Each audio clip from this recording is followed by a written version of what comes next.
Hello, everyone. Once again, it's Captain Troy Handsome of International Rescue. Please state the nature of your emergency. Here with Bralef, Rees, and the Coffee Lich. We're about to start session 35 of this campaign involving at least one vampire. Party is nearly finished in the Amber Temple. Because last time, the most recent thing that happened... let me actually get the intro music going as I'm about to jump into this recap right over here. So the Amber Temple, I'm excited to check out some other people doing the Curse of Strahd campaign because I want to see how their Amber Temples went. But it's the not counting Castle Ravenloft. It's the final dungeon in the game, and the party came across a death slot, which was by itself. In my research for the death slot, I found out that apparently sometimes they come in groups or pairs and cause mayhem and chaos and all that. But this one was by itself. And that was vanilla, so I didn't adjust anything there. It was just a death slot hanging out there. I think I might have seen one mod say, "Oh, I just took that death slot out." I'd have to double check, but I didn't take the death slot out. The party did, and they are standing over its corpse now because it reverts from its form when it is slain, as opposed to other similar effects. Let me go ahead and reveal what's behind this tavern we start every adventure in. And so we can take a good look at the map. What else did the party do last time? I'm kind of blanking because the slot situation. Oh, you met that wonderful guy, that not suspicious NPC. That was the very first thing that session started with. That NPC came in and was really interested in one of the Amber sarcophagi. But the party was able to, well... First, they left him. But then Strahd here was a little curious, went back and rolled really well at convincing him to not do what he was about to do. And theoretically, the party sent him back to that library because, well, he needs help. Like that meme where that guy's like, stop it, get some help. So I think those are the two big things for me, that NPC and the death slot. Anything else anyone wants to add before I let you back loose? About it. That seems about right. Okay. Let me play the music and we'll get going. All right. The slot, when defeated, was between Strahd and Slod rhyming is going to throw me off, and Keith. I don't think there would be much on its person, but, you know, if you really, really wanted to, I could look through the book. Also, Desi, congrats on second. Welcome in. All right, feel free to move around while I adjust some things here in chat. Deep in the Slod's nostrils you find some Slod snot. And if you take it back to that damn NPC, you can get a ring that lets you transform into whoever you want. Yippee, yay for me. Yay! Finally. For context, chat, not only does the party have one hat of disguise and one cloak of disguise, but on a previous set of adventures, I gave the party the ability, for at least one member of the party, the ability to phase through walls the session before they had to infiltrate a keep. So, not my brightest moment.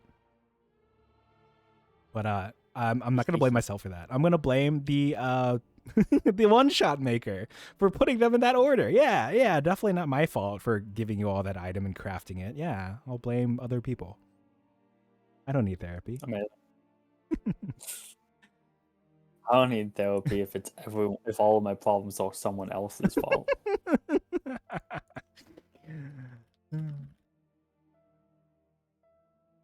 My therapist says that that's deflecting, but honestly, I think that's whole problem.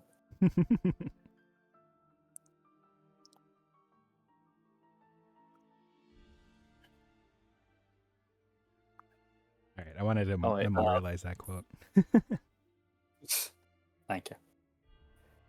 So I'm gonna spend this entire session stalling us as much as possible because I want to force you to have a cannon just like pop out of the ground to launch us. I didn't finish drawing it yet. Oh my god. Commissioned an artist, but they're having delays. All right, let me check something out.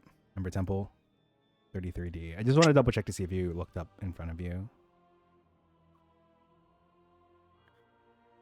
Okay. I'll be honest. I don't remember if you searched either of the rooms proper, but you don't have to because they are just amber sarcophagi that are going to tempt you with power that you're just going to turn me down anyway. Like, why do I want to get rejected again? So, to recap, I'm sure it'll work this time. if you don't want to check out the sarcophagi, I'm just going to like throw out there what's going through my mind. Obviously, you can return to the library. You can return to the front where Carl Jr. is waiting patiently. You can go to that front room where you saw all those mountain folk and didn't attack them. So good on you all. Yet. You didn't attack them yet. And then, of course, that room with the table that looked really suspicious because it was like fully set with food and dining table stuff. Whoa, what? Hold on, I have a raid coming in. Hello. Wait, raid, let me shout you out. Hi, Trix. Thank you for that. I thought you were... Sorry, I'm so confused. So Trix here is celebrating 5 years of, I believe, affiliate. And I thought she was going for much longer tonight. Welcome in, everyone. If anyone needs to raid and fade, I completely understand. Hi, Amadis. Welcome in. Bow wow. We're here doing some D&D. I'm joined here by Rees, who you all know and love, Bralef, and the Coffee Lich, who I hope you all will get to know and get to also love. He says, I am. Oh, 2-part stream. Well, thank you for sharing your people with me, with us. Would you all like to introduce yourselves real quick for our raiders? And if anyone of you need to go, feel free to. But, well, can I ask Coffee, Bralef, Rees to introduce yourselves in that order? I'm Coffee, that's Bralef, and that's Rees. Once again, keeping me on my toes. I am Bralef. I'm Rees, that's Coffee Lich, that's Bralef. All right. We got some jokesters here. Some real jokesters here. I'm the Coffee Lich. I am playing a barbarian in this campaign who is also a vampire. I am also a dungeon master, and Captain Troy Handsome and I here like to swap off who is running a campaign each week. So if you guys swing by next Friday, you might be able to catch me running a campaign as well. Yes, and I'd be a player that time. Correct. Thank you for explaining. I'm playing Keith, a Scarecrow Warforged, who is a warlock, an undead warlock specifically. Yeah. 2 undead in the party so far. Rees, are you ready to introduce your undead character? I am playing Sola. She's a wizard Asimar, but she doesn't know she's an Asimar. She thinks she's human. Hee hee. Yes, very nice. Thank you. All right. So thank you all for describing yourselves. I see we have an incoming bless here for Rees from Panda Amadis. Thank you for the bless. I've gone ahead and applied it. So Sola has 2 effective blesses. Where's that meme? Gee, how come mom gives you 2 blesses? I was about to say the same thing. 2 will be the max per player. So if anyone wants to bless Strahd or if anyone wants to bless Keith, feel free to do so. But yes, again, if anyone needs to raid and fade, we understand. We'll be continuing with session shortly. If you need to eat, sleep, drink, hit the restroom, go to another channel, that kind of thing. Looks like Trixie had to split her stream into 2 parts because she's got a meeting in 30 minutes. Damn, I feel that. Because I don't have to do this, but some people at my workplace have to do meetings at odd hours of the night to coordinate with people overseas, right? Like if you've got someone from England and someone from Japan, like, okay, well, what time is everyone awake? I guess I have to be up till like 2 a.m. or something. Thank you. Oof. Oh, and of course, as an intro, I'm Captain Troy Handsome of International Rescue. I like to play Nintendo games, indie games, and TTRPGs. And today is TTRPG day because, like the Coffee Lich was saying, we take turns every week. All right. So once again, thank you for the raid. I really appreciate it. I was so surprised to see it. I was like, wait a minute. I was going to swing over to your stream in like 4 hours. Okay. Thank you. Let's get back to business.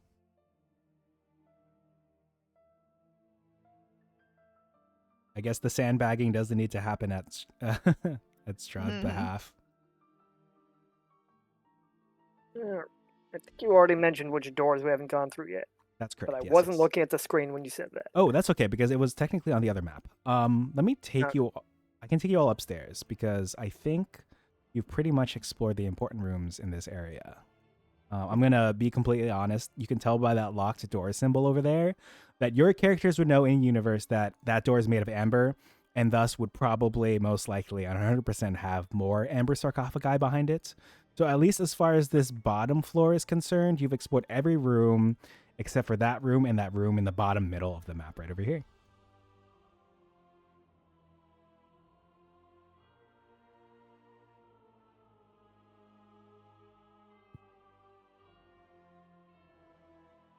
Oh, we could explore the room in the bottom middle. It's Yeah. got double doors, so you know it's important. That is true.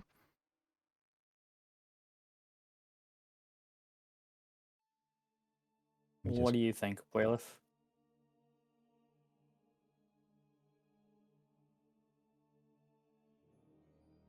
Is your mic up, Bralef? No. I was just Gotcha. thinking. As you all make your way over, any protests for heading in that particular direction? Nope. Okay. As a bit of a heads up, I will be counting, especially for the purpose of combat, I will be counting steps accordingly. You're okay so far. A very suspicious time for me to bring this up, but you're good so Yeah. far. Your tiles that you've stepped on today are a-okay. What the? Gonna metagame that a little bit. Don't trust you around my pet spider. Yeah, that's good spot Oh, yeah. better.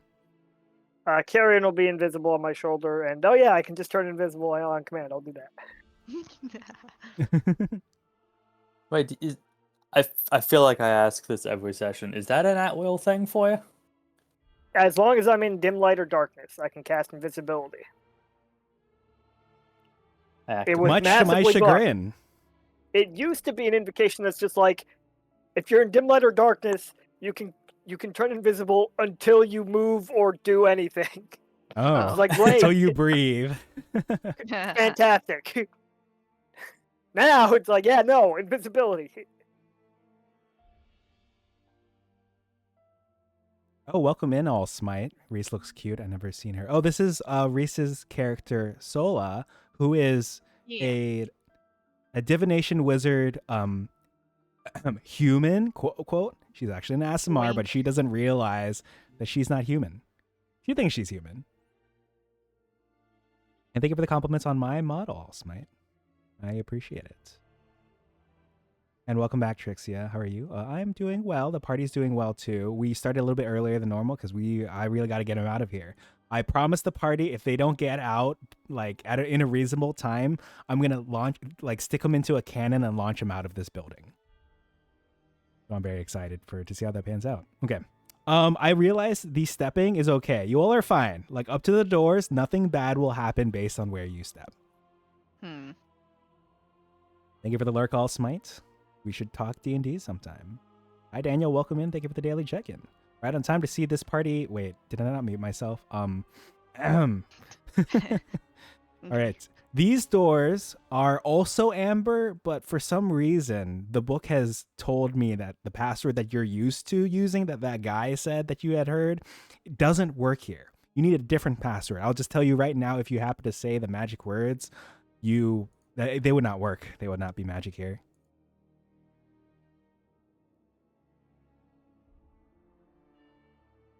But of course, there are some doors that I think you rammed earlier. Do you still have that battery ram around? Not to. I do. You do. Okay. Obviously, that's an option. Obviously, you could. I add that to my inventory. Nice. Let's see. If any of you want to check out the door, feel free to also. All I can tell you is they're amber doors right now.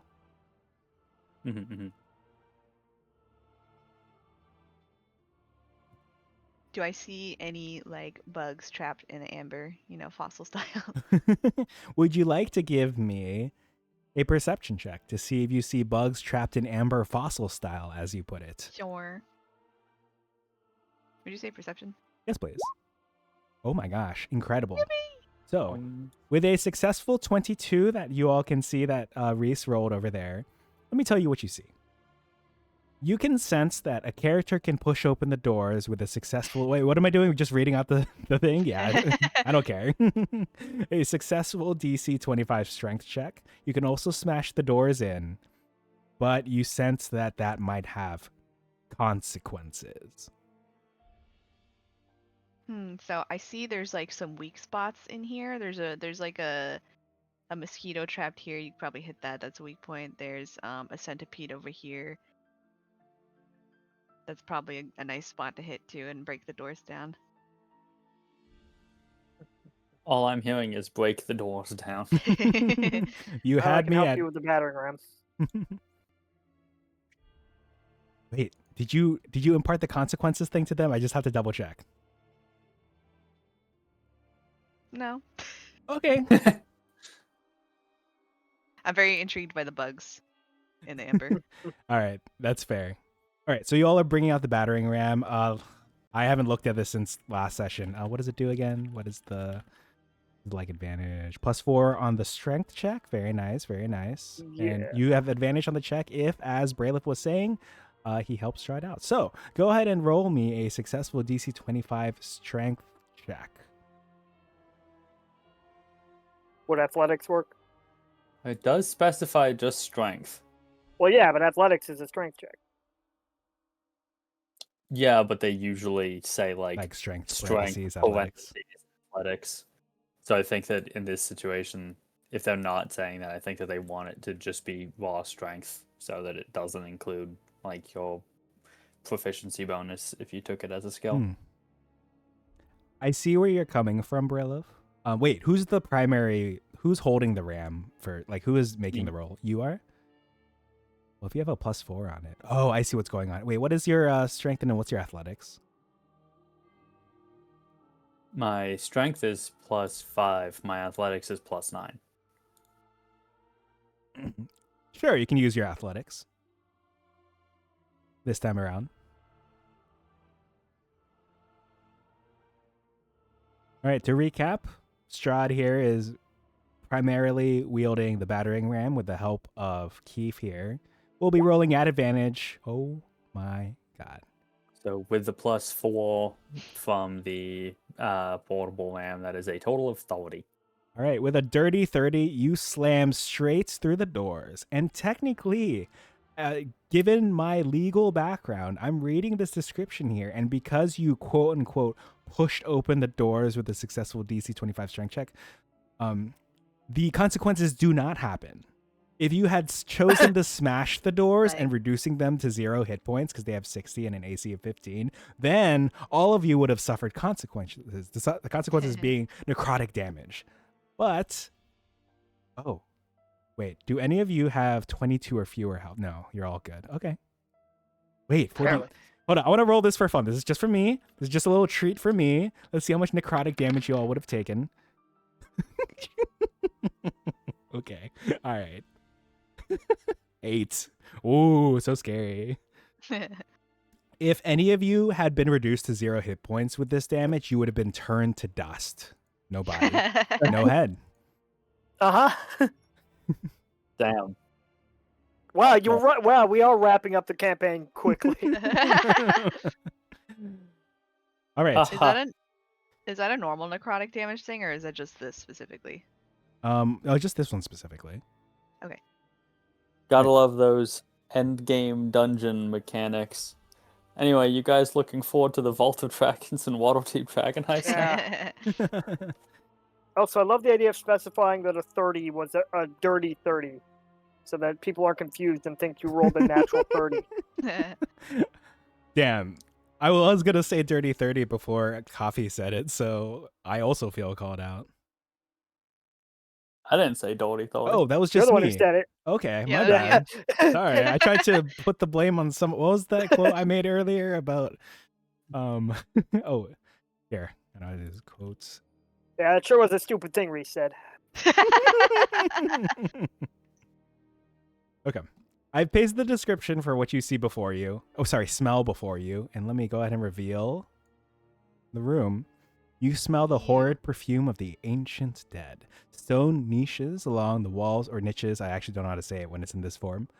Along the walls of these catacombs hold human-shaped amber husks, bones, and tattered shrouds. I'm just actually going to reveal the rest of this room, as well as what you would probably see should you choose to go around the corner.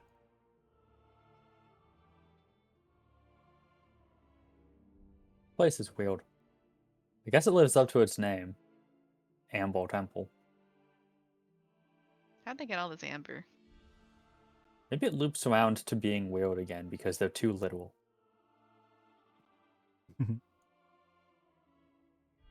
Tall iron candlesticks stand in alcoves. Their candles ignite as you enter, casting flickering light upon the walls and causing the shattered amber to glitter.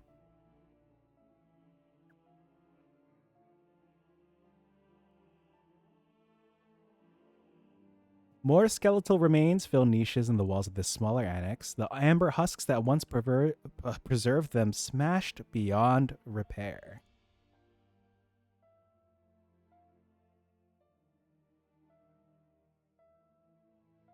And for the other side, let me go ahead and reveal.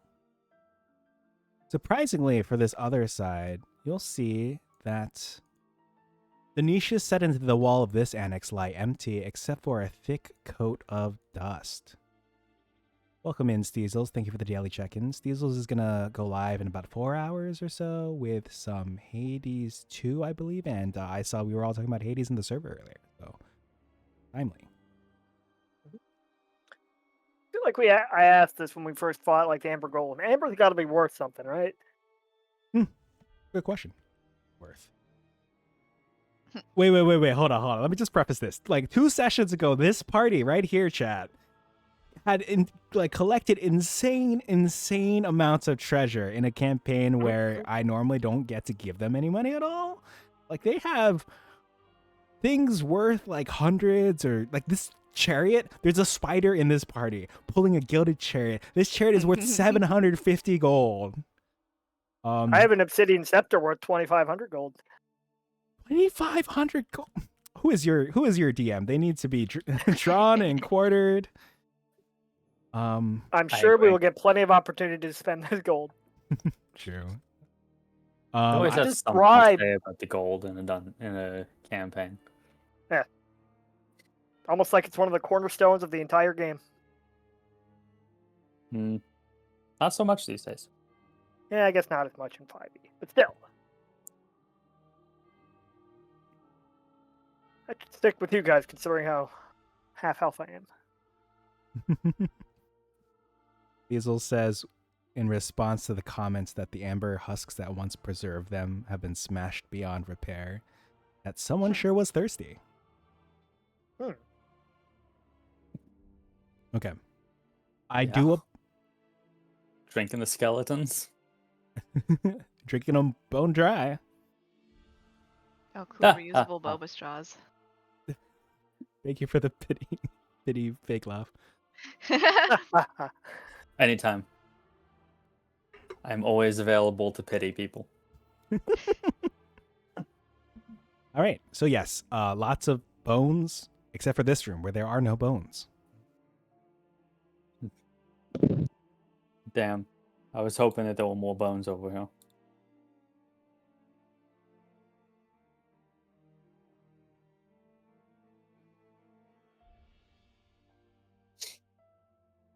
Okay. I feel like it's supposed to be ominous that there are no skeletons in this one, but I'm not really entirely convinced that it's living up to that, if that is the intention. gosh, Because that- we haven't seen any amber skeletons. We've seen plenty of stuff. We've even seen undead stuff, but we haven't seen amber coated skeletons. Man, that would be sick. Oh, I should have put some in here. I should have put 11 amber skeletons in here. That would have been sick. Game. God. New D&D character. Ice storm. You and your ice storm. Well, damn. Clearly I should have consulted you first, but You're a player, so I can't. All right, you see no skeletons in there, alive or undead. Can I investigate the area? See if there is anything otherwise worth finding? Yes. Let me check while I pull up something else. A 9. Found dust. Good news, guys. There's dust in here. Achoo. I'd also like to investigate the area. By investigate, I mean perceive the area, preferably. Sure, perceive the area. I always. Oh. See, that's why I specified. Check something out right here real quick.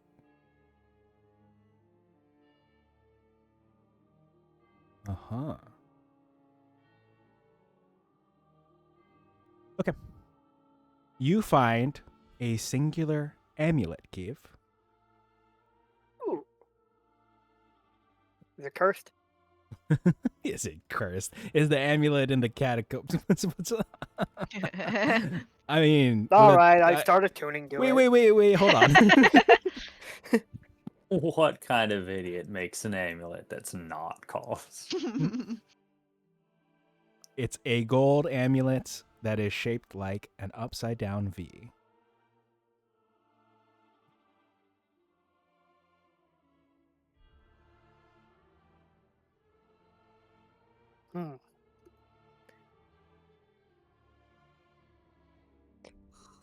I don't know what this symbol represents.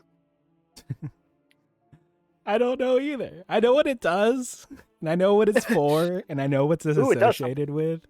I mean, no, it's a mundane. It's a mundane amulet. It says boring on the side. It's labeled boring on the side. Yeah. No, it does things. Also, hate to do this. It's worth 1,000 gold. Like, come on. Okay. It looks like to a bystander that I am playing favorites with Bralef. I'm like, oh, here you go. Why did you rolled so good? Here you go. Have an amulet worth 1,000 gold. Yes, exactly, Cecil's B. Oring. That's the name for the person who made it. Hey, Joel, you want to buy this amulet for 2,000 gold? No.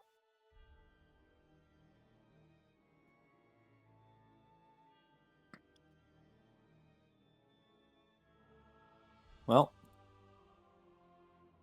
this specific area feels like it was kind of a waste of time. Almost like we broke into a crypt for no reason. This stream was brought to you by the British National Museum. All right. Yeah. I to apologize. I wish that room were better. But I mean, we got 1,000 gold in it, or something cool. Yeah. Well, you got something anyway. Yeah, hold on to that actually.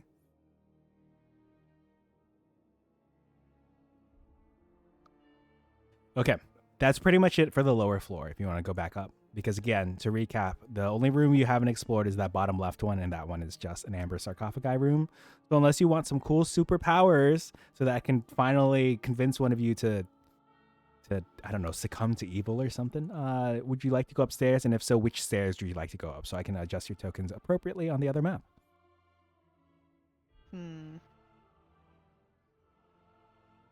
Okay. I'll go up this set of stairs. God. Oh God, Keith, what have I you done? can go up this set of stairs. And Sola, you go up this set of stairs and the very far back up to the library. We're gonna scout out the area as efficiently as possible.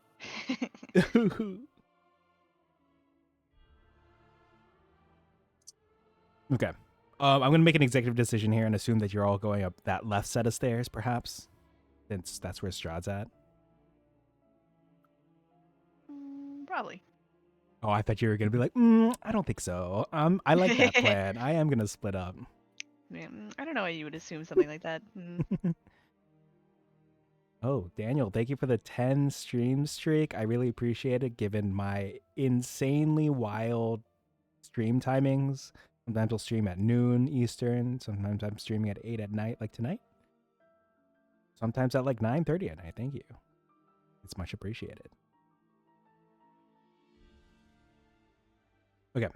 But yeah, same stairs. If any of you want other stairs, I won't. Okay. All right. Let me make sure some rooms are closed just in case. Let me take you to the other map. You should find yourselves on the bottom left of the page. Ignore the fact that I've covered the library and also the entrance to the Amber Temple. Don't worry about it. As far as upstairs is concerned, a little bit of a quick recap for you and chat about which rooms have yet been explored. The room on the top right has not been explored yet, but according to Bralef's mental map, actually this door is wide open. You've been to that room on the bottom left, that's where the mountain folk were, and then the room to the top left is where that suspicious table was. Suspicious. I thought you said it was normal. The normal table was. That wasn't suspicious. I was a little nervous there for a moment. How's the horse doing? Would you like to find out? How's Carl Jr.? Yeah. Wait, where's Lisa? Do we need to pick her up? Isn't Lisa with the horse? No, I thought Lisa's she was with in the library. Yeah, Lisa's in the library with the creepy guy. Oh, I should check on her. I'm sure it's To recap, chats, I have my DMPC along here, and I left her in the library, and the party sent the suspicious, creepy NPC to her. I'm so hurt. But Sola gave her a I don't heads need up. to check on her. Okay, but yes, if you are interested in checking Carl Jr., the name of the party's horse, you can certainly do so. Feel free to keep going in that direction if you like.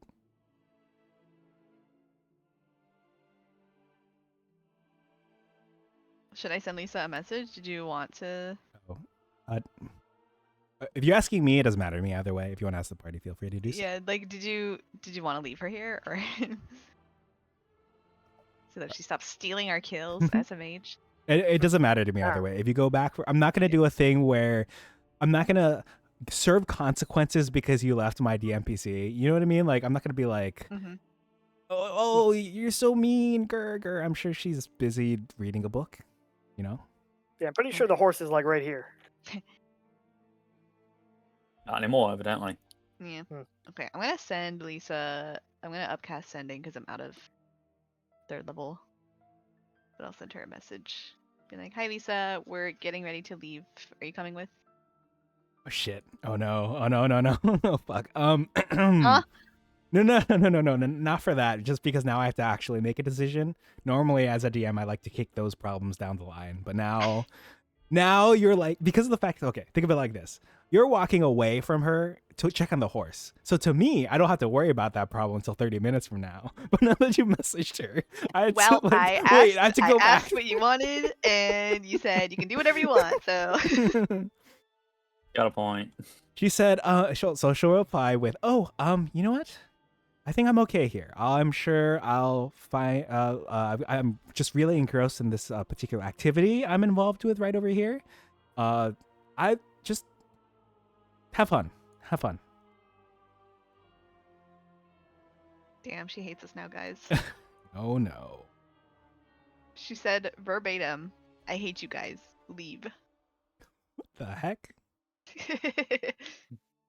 Right. She's gonna hang out here though. I think she wants to, because her goal was to be here and like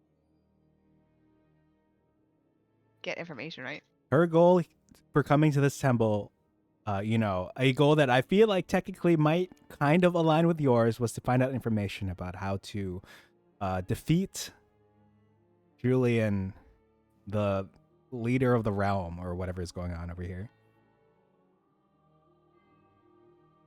So she sounds fine. Let me reveal a little bit more of this map. Feel free to, walk a little closer, and then I can reveal more. But yes, Lux, thank you for blessing coffee. Can I ask for active perception checks from at least Sola? Okay. I didn't know I could right click my character to open my sheet. Me neither. Today 21. Today alone. Sola, you smell something cooking from outside.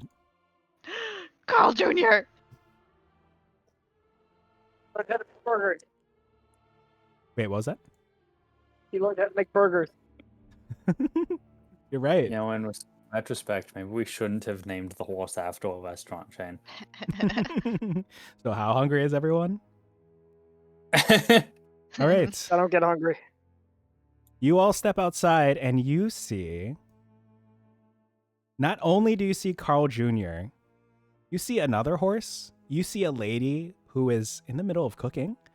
You'll see that she has a bowl of seasonings and she has grabbed a pinch of them. She's like touched them to the ground and then to the air and then to the side of the cauldron, and she's tossed it in.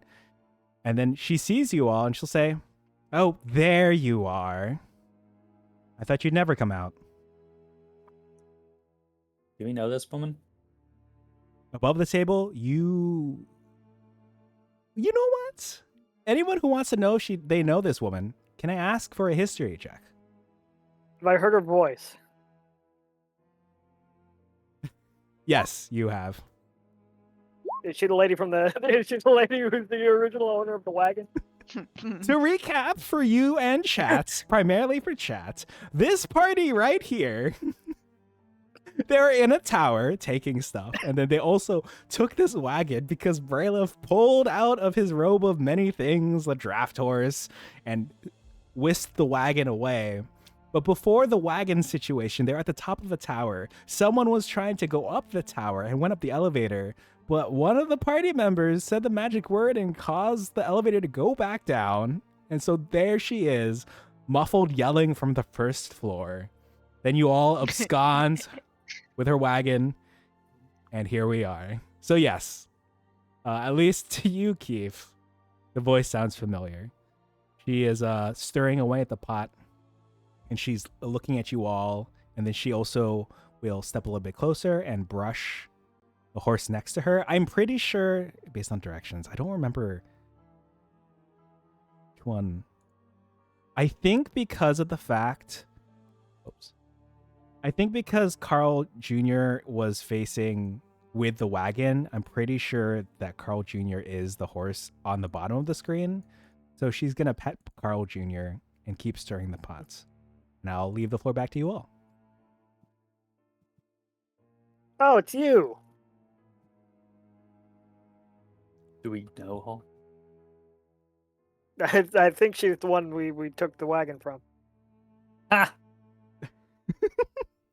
Are you scoffing out loud, or is it? Yeah. She It's looks... not scoffing. That is laughing. Oh, sorry. Were you laughing out loud, LOLing, as the kids used to say? Correct. Okay. It's like she sees or hears this exchange. She squints her eyes. She keeps stirring the pot a little, and then she reaches into her bag and pulls out it's one of those like hand mirrors with a handle, and she starts fixing her hair. And she'll say, "You certainly led me a long way. If you needed the wagon, you could have just asked me." Well, you see, I'm pretty sure my friend here. Well, I mean, I'll let him speak for himself. I think it was better for everyone that we left the way we did, how we did. Huh. Agreed. Well, is it okay if I take my wagon back? You're welcome to join me. Is there a place you need to go? She sets the mirror down here against the wheel of this wagon, and she rifles into her bag looking for something in particular. Yeah, can you Sure. fast travel us to the final boss chamber? Wait, do you say that out loud? Those exact words. Well, do we have anywhere else to go before, you know?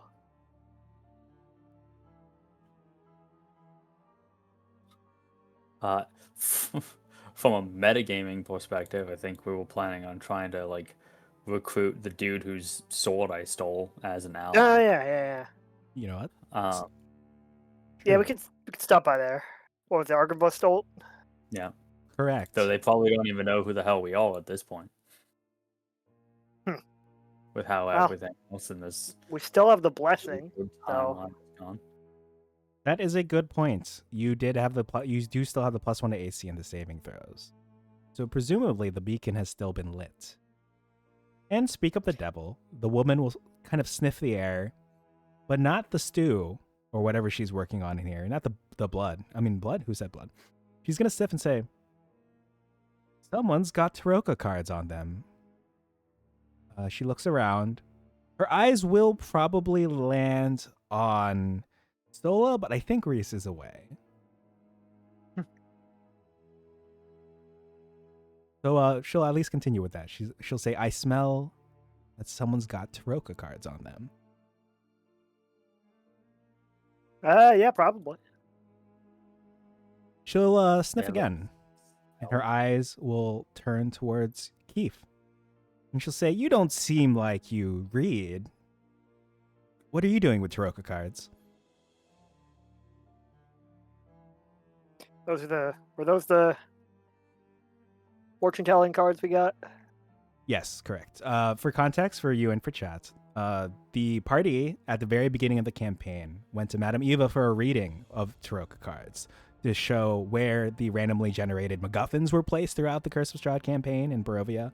But the party also has a white Taroka card and a black Taroka card, and they were able to determine here in the Amber Temple that the white one lets them choose specifically, defy fate and choose their ally/companion instead of going by the one that was generated, which theoretically makes things easier for the party, and in this particular campaign makes things easier for me because the party doesn't have rapport with their rolled ally.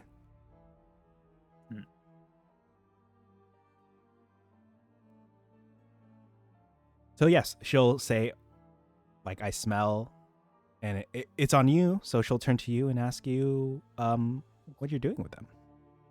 Well, I met a fortune teller and she offered to read our fortune. Fortune teller. She like squints, she thinks. She kind of she crosses her arms and puts a hand under her chin. Welcome back, Rees. To recap, Yep. She smells Taroka cards. She looked to you first, but then decided to look to Keith.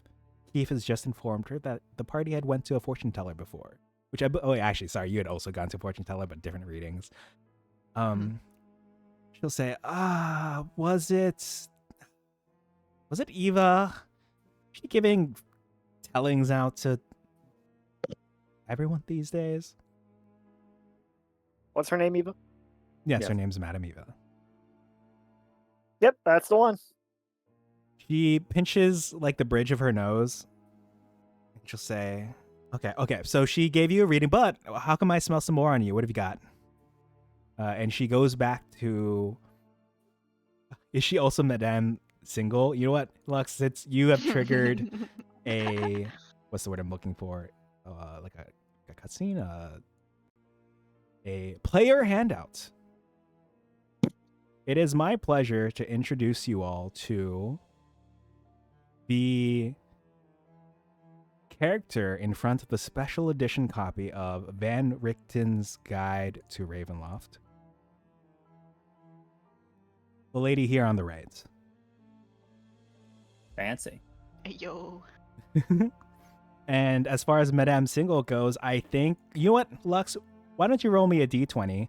Add your charisma score, your proficiency bonus if you've got affinity and persuasion, and we'll see how things go. Nice. Riz check. Yes. Okay. So to recap, she'll say, Eva. And then, I smell you. I sense you have more Taroka cards. And also, Sola, do you have tarot cards on you? I think I actually have a Taroka deck. Let me double check. Yeah. Because I think when you initially reconciled with the rest of the party, yes. So she gets a good sniff and she smells it on the both of you.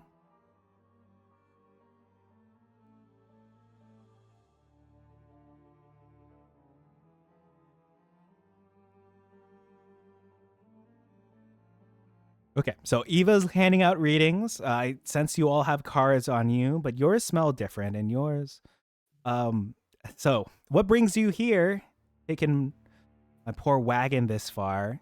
I also see you didn't use all the flasks, did you? Please, please tell me you still have the flasks. What flask? She's looking at Flask Cube. is and she Why says do you this. what do you need them for? Well, I just hope Hypothetically. you didn't blow something up. They're. I mean, you seem capable. They're useful. I Were have you gonna not use blown them anything to- up yet. Were you gonna use them to blow something up? Yes. Yes. Well, someone. Ah. She kind of Ah. rubs who her might that be? arm. Well, I recently came back from a little excursion to Castle Ravenloft to try to take care of some business there, but it didn't go well. Things are weird there.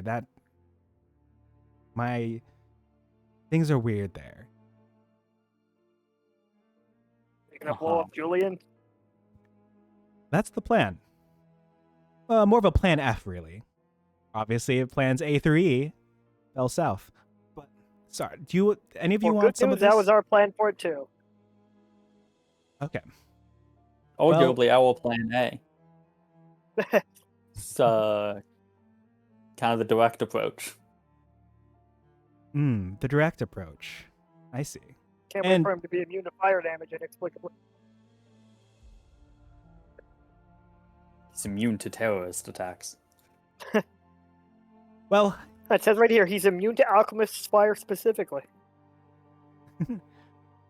where are my manners anyway? Would any of you like to sit down here by the fire, have some stew? She'll kind of step back and she'll say, Julian shouldn't be vulnerable to fire.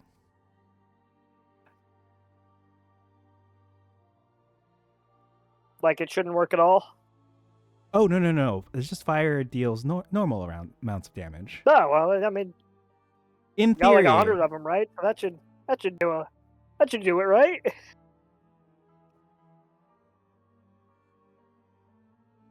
I have to check something else.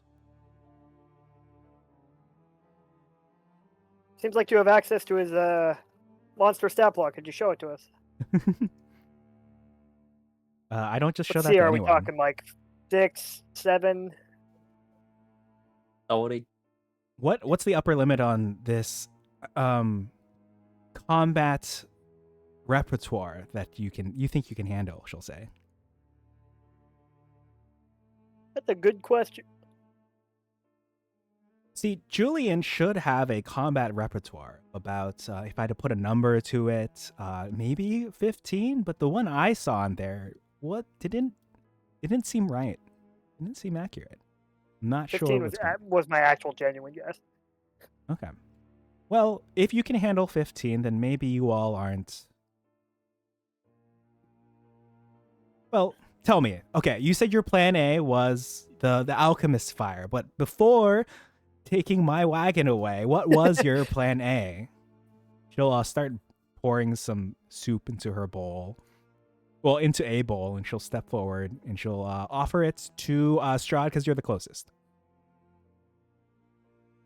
I suppose direct combat. We found a few artifacts to help us out. It's kind of our strong suit. Ooh. Oh, artifacts. What kind of artifacts did you find? Would you like some? No, I'm good. You're good. I show off the Twilight Trident. Whoa. I'll take a bowl. Oh, here you go. We gotta talk you- to are Roka you- sometime. Mm-hmm. Are you mad at us? I'm glad that the wagon is okay. And I don't think you all above the table. I actually don't remember if you took anything from the wagon, but below the table, she'll say, I don't think too much stuff was taken. It sounds like you still have the alchemist's fire flasks, which again would have been nice to use against Julian, but it sounds like you all might be using it against him anyway. So things could be worse. I just Would you would like to help us then? Seems like we have a common goal. If you're capable, I would consider it. You wouldn't be the first group that I have seen try to take on a vampire and fail. Yeah. Presumptuous. Well, how about this? If you can defeat me in combat,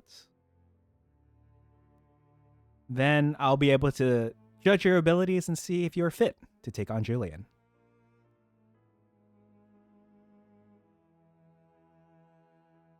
We have an hour to prepare.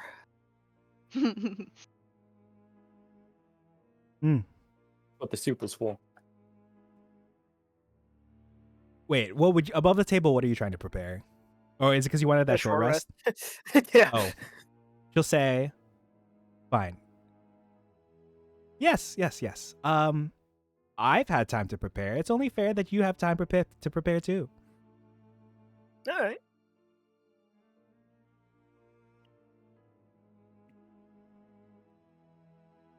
She will back up over here if you all want to. Whoopsie.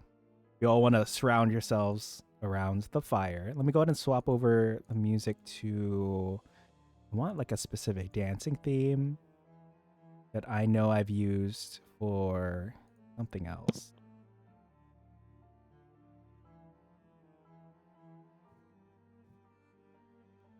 Ah, here we go.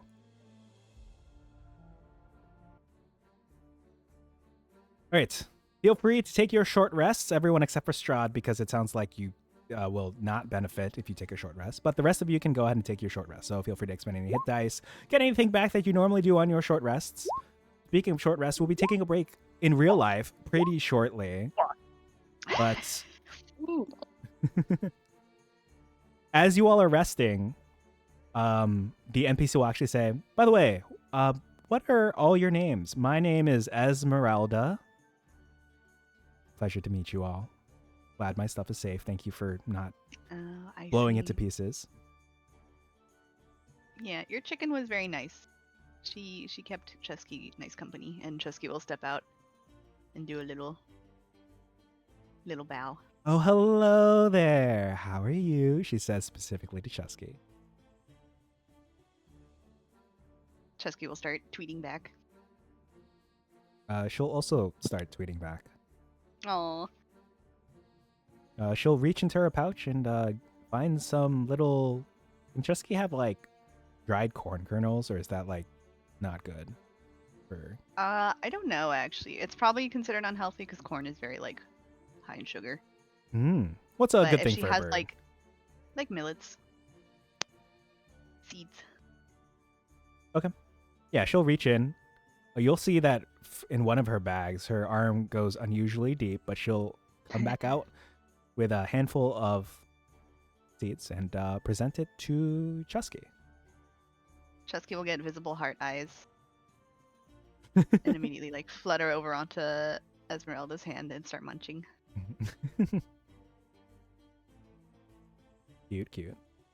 After Chesky finishes munching, and maybe she'll let Chesky hop off to a different part of her body, or back to you, or onto the side of the cauldron. She'll like brush her hand off, and she'll actually pull out some sort of device, and she'll begin tinkering with her leg. If you look again at the picture, it's hard to tell with this picture. Let me show the other picture that the game gives the handouts. Games NPC handouts. Ezmerelda to Avon. So if you look at her base picture, you'll see that one of her legs looks a little bit different. It doesn't look like a traditional boot. And you'll see that she's kind of using a tool to kind of adjust some things on her prosthetic leg. Neat. So preparation, what does this entail? She'll ask, going around the fire, because you all are resting. So actually, taking a page from Daggerheart's book, what does it look like as you all who aren't Strahd are preparing for a battle? Or just He's for the been day? restuffing himself with straw. She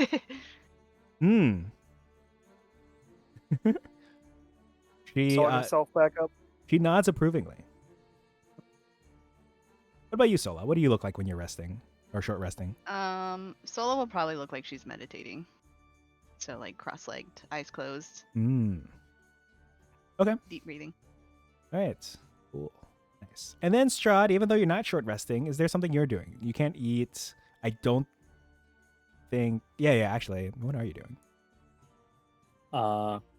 At various points, he is stretching, sharpening his sword, and playing with Sniffles, because no single one of them is gonna be like an hour-long activity.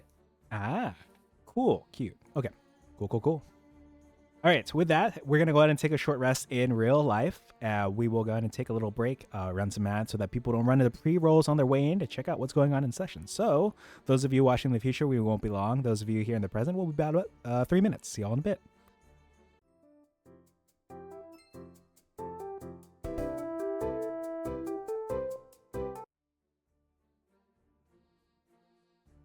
All right, welcome back to everyone, players, chat. Get your blesses ready. It's almost time for some combat. Actually, before combat gets underway, Ezmerelda's actually gonna step over here to the wagon, step into the back. She'll open the door. You hear some rummaging around, and she'll come back out with a lute. And during the course of the short rest, she will play some music. Let me look up the musician origin feat, actually. Oh, I feel bad. Shoot. Sola. Realize, because you're not undead, unlike the rest of the party. The stew has the benefits of the chef's bolstering treats or whatever it is. You get 3 temp health. I wish the others could consume it. I feel like, can they still... Can you two still Warforged can still eat stuff. Oh, Yeah. okay. Well... Yeah, Presumably still have a digestive tract.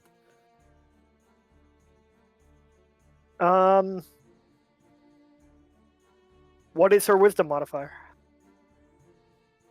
Oh, I thought it was based on proficiency bonus. Oh, okay. Yeah, you're probably right. And What hers is hers is 3 because it's telling me she's a. Wait, what does the 7th level spellcaster mean? Hold on. Does that mean she's level 7 or she can cast level 7 spells? Let me look at her spell list again. Oh no, she's 7. I mean, yeah. she's level 7. Yeah. So her proficiency bonus. 7th level is 3. spellcast would be nuts.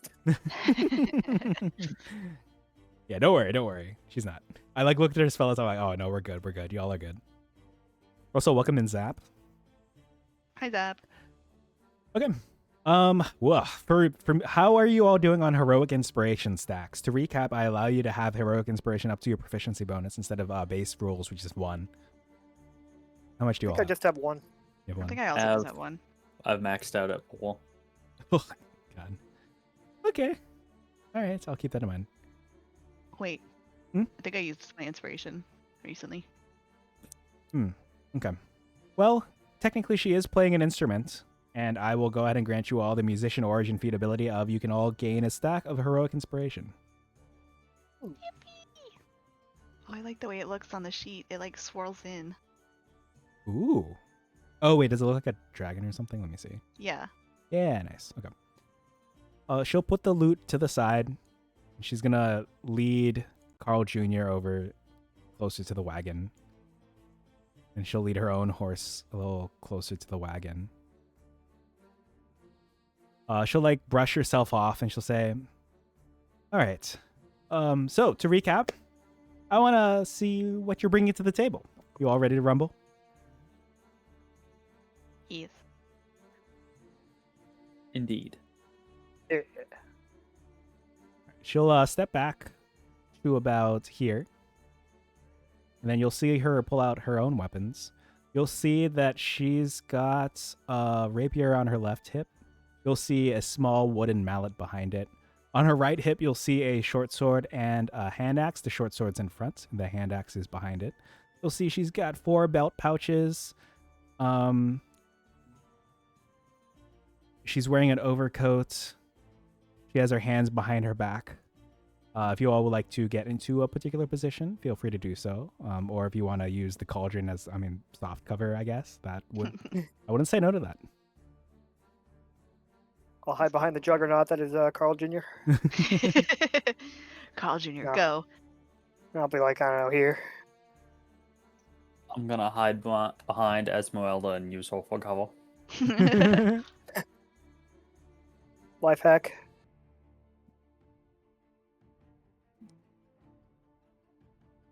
All right, it is time to ask you all to roll for initiative. See how things go. This is a fun song.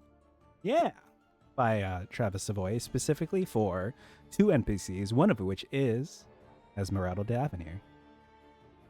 13 Vampire Hunters EX. Oh my god. Act. He's Alright. doing it again. He can't keep Yes. getting away with No, it. this is not a DNPC How many this times time. do you have This to is an teach me this lesson, old man? NPC. No. Chad, are you seeing this Yeah, shit? no. Then Lisa jumps down from the tower and one-shots Ezmerelda. Nothing personnel, kid. Ezmerelda reaches into her spellcasting component pouch. Let me see what she needs for this. And she pulls out some powdered iron. And she casts Protection from Good and Evil, causing undead creatures to have disadvantage on attacks against her. And she'll step 5, 10, 15, 20, 25, and end her turn right here. Sola, you're up. Oh shit. I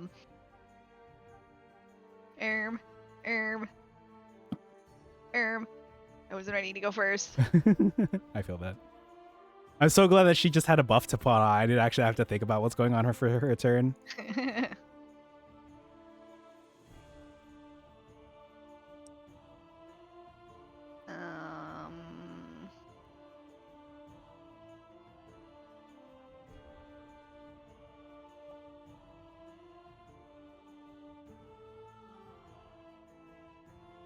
That's like she's within reach. I'm gonna cast Ice Knife on her.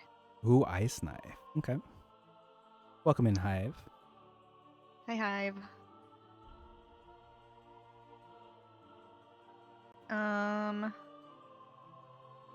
Sola will scrape up some of the ice on the ground and fling it, and it forms into a blade and shoots towards her. I think I have to. Yeah, I have to roll for this. I'm gonna use a different icon for her concentration.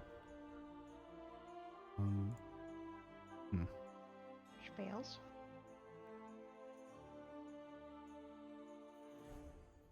Yeah. Oh. I thought that was to roll it. What do I press to roll this? I'm not sure, but it's basically the same roll to hit as your fireballs, in case that mattered. We'll just stick with a lock. That's the wrong thing. Oh, Pillow, thank you for the bless. Sorry, Reese is maxed out on blesses. Thank you, Pillow. How do I... Isn't there a way for me to just click it and it rolls for me? It might in the front of your sheet, if the ice knife is present in the middle. Oh, I see. Okay. Pillow, I can still apply it if you want. It will just replace one of the existing blesses when she uses one of these first two. I'll keep that in mind. I'll just do this for now because I don't have Ice Knife in the front of the sheet. So it looks like that's a 9 to hit. 9 to hit. So unfortunately, that will miss, but since it is Ice Knife, sounds like she'll have to make a dex save. What is your dex saving throw again? Is it 15 like I see up there? Yes. All right, let's see if she succeeds against the dex saving throw. DC 15.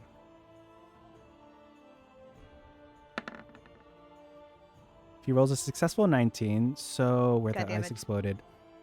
She basically blocks the Nice. explosion of the ice knife with her overcoat and then flings it back behind her. Damn. She's so cool.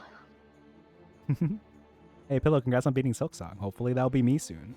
Bralef here beat Silksong, what, like 2 weeks ago, 3 weeks ago? Something like that. I think I beat it like a week after it released. Very nice. All right, Sola, anything But from it's my you? turn. Okay. Keith, you're up. Move wisely. All right. I will use. It occurs to me the temporary hit points from the Stewed as Matter because I'm going to use my former dread. and override that Wow. with better Damn. temporary hit point. It's kind of rude. You just like retch the stew out beside her. Like, I didn't eat your stinky stew anyway. Well, yeah. Ooh, a very nice roll. All right. And I will start off by, what is, yeah, okay, 120 feet. I will send my shadow snaking along the ground to try and strike her. It's an 18 hit. Does an 18 hit? Let me find out.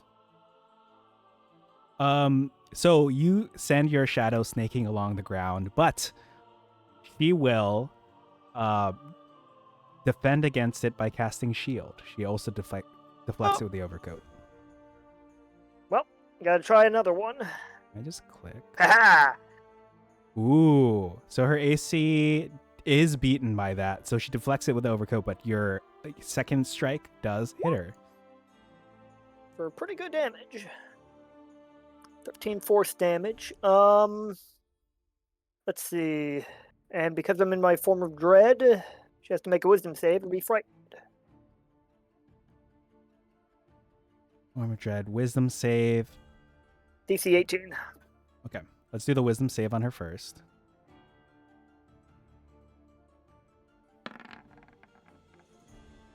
Ah. All right. She looks like she was almost startled, but she's seen some scary things on her travels. I also do need to... That was a good hit, and unfortunately for her and for me, she needs to maintain concentration on her spell. And of course she rolls low, like I expected her to. So her Thank first God. turn I don't was have to- Yeah, it's unfortunate. But nice. Keith's shadow will give like a finger pistol to Julian and then fade back into the ground. Julian is a little too far to see your finger pistol, but Strahd, I'm sure will see it, and it is his turn. Go ahead, Strahd. Oh, yeah. Bramo, thank you for the hydrate. I will hydrate while we see what our vampire party member is going to do to this vampire hunter. 10, 15, 20, 25. When you step into 30. 25, can I ask someone to roll me a d13, please, in roll 20? Oh. Yeah, let me pull out my fucking D13. A 10. Can I ask you to succeed on a DC 13 dexterity saving throw as you feel beneath your feet something trigger and an explosion occurs from beneath you? Nice. And she get in- to fucking set up traps. She Are you said sure she that's got to a prepare? prepare. Fine, I'm gonna use an inspiration to roll this with advantage. Okay. She didn't say she wasn't mad at us when I asked if she was mad at us. Oh, Wow. that's us. Look at this inspiration. Yeah. Doing God's walk. All right, you only take 3 You only fire take damage from 76. this explosion. You may proceed with your turn. For those playing in real life, to roll a D13, you can just roll a D26 and cut it in half.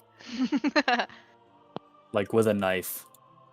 hmm Alright, I'm going to use a bonus action to activate my rage. Okay. Could I ask someone to roll a d13 again, please? And if you roll a 10 to re-roll it.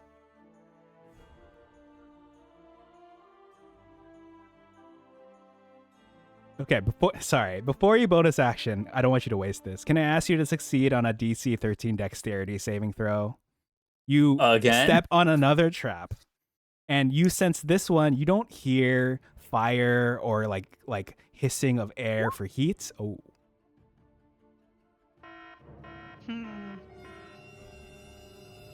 all right. Okay. To recap, So is this the mind that activates Dimension Door and sending me to the plane of eternal fire? okay, before I reveal the results of your failed roll, is there anything you'd like to do? I mean, I would like to take my damn time. How much? I'm not sure what the question is really asking. The question you know? is essentially, because Bless isn't strong enough, would you like to use your heroic inspiration to re-roll the nat 1? Sure. I'll use my heroic inspiration to reroll the nat 1, and you know what? I'm gonna cash in that bless to add a d4 to it as well. Can I do that, or is that on checks and attacks only? No. This you are more than welcome to use any of your blesses against saving throws also. Attack rolls, ability checks, saving throws, and I'll probably allow it for death saving throws too. Gotcha. And for bless, do you have to call it in advance, or can you do it after? You can do it after, so you don't have to pop this beforehand. To recap, DC 13. Ooh. Hey. All right. With a successful DC 23, I believe, you'll see that strange whip things fly out. And in another life, you sense that they would have wrapped around you and brought you to the ground, which would have been really bad. But because you succeeded, you're able to sidestep them. You know, you stepped on one trap 5 feet ago. You stepped on this one now. You know what to do. Looks already made me burn too freaking. I will send a screenshot later of where the trap, because these are presets. These aren't like, they're on specific places. Yeah. So you don't believe you. I'll send that screenshot later. It's timestamped too. Now to send my clearly doctored photos. Grok, is this true? All right. You are free to use your bonus action rage. Oh, thank goodness. How generous of you. Hive, I'll send you the screenshot too so you can see where I specifically laid the traps. I mean, sorry, where Ezmerelda specifically laid the traps. You can see where my title is coming from here, perhaps. Uh-huh. Okay, but yeah, you're free to rage. I kind of feel bad for her now.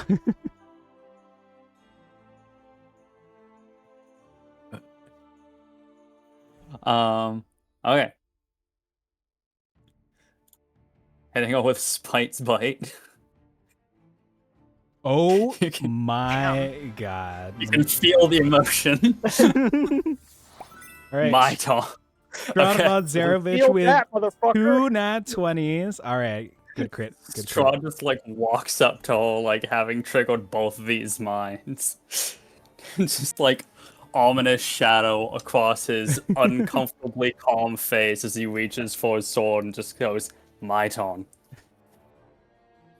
Even if she still had, I wish she still had the spell up, just so that you'd crit her through it. Yeah, right? To recap, chat, Strahd had basically had to roll at disadvantage because Ezmerelda had protection from good and evil on her, but Keith here caused her to break concentration on it. But imagine if she still had it up. Imagine the confidence and comfort she felt. Give me that damage.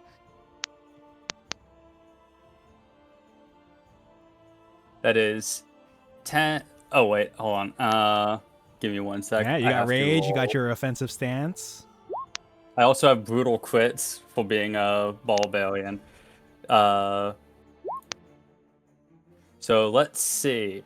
It's 13 plus 10 for 27, 34, and plus 4 for my fury, so that is 38 damage. Oh my god. Let Magical me go damage in case she needs, in case she has resistance. 38. 38. Lord of mercy. And I've got 2 more attacks. All right. I've gone ahead and applied it. And I don't believe I have anything else because she used her reaction on shield. Also because of, let's see. Because of my slash or feat hold, movement speed is reduced by 10 until the start of my next turn. And also, she is grievously wounded, so until the start of my next turn, she has disadvantage on all attack rolls. Very nice, very nice. Nice. Right there for chat to confirm. Alright.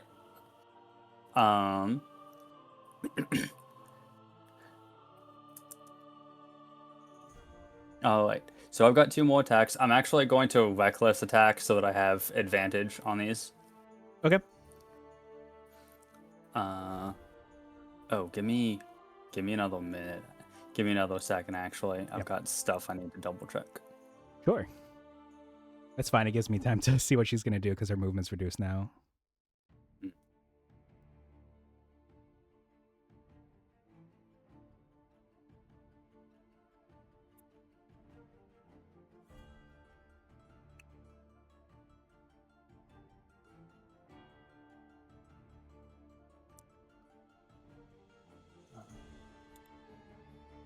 There's that.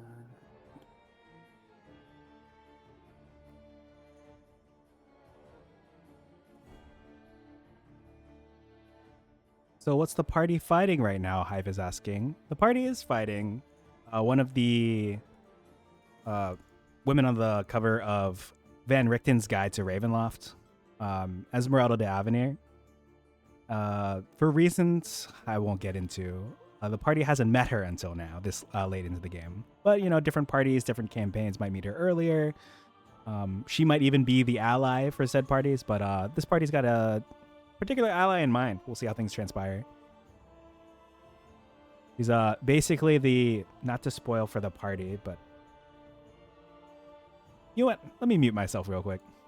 I'm gonna unmute stream. Okay. I'm kidding. So she's the protege to what's his name? Van Richten himself, who is a famous vampire hunter. He's basically because you know Dracula's hold on, let me ask the other. Hey, what's the name of that famous vampire hunter in those books that hunts down Dracula? Thank you. I'll be right back. So Van Richter is basically the Van Helsing equivalent in the Curse of Strahd campaign, and then his apprentice is Ezmerelda. Ominous question. Okay, I'm back. Is this lady like a descendant of Van Helsing? Is that Sure. You're like 65% correct. okay? All right. All right. I'm so scared. I am reckless attacking for advantage. Oh god, here we go. So, Bestial Claw does a 25 hit? A 25, I do believe, will hit. Yes. Great. So I'm going to burn 1 Fury point, and I'm going to use Calculated Strike to add. Well, that's unfortunate. Still, it's the normal 1. It's the normal 1 damage. Fine. Bestial Claw. So that is 6 slashing, plus now 3 for my Fury points, and the 1 for Calculated Strike for 10, plus 3 for my Rage bonus, and I'm going to use Infectious Fury. Yeah.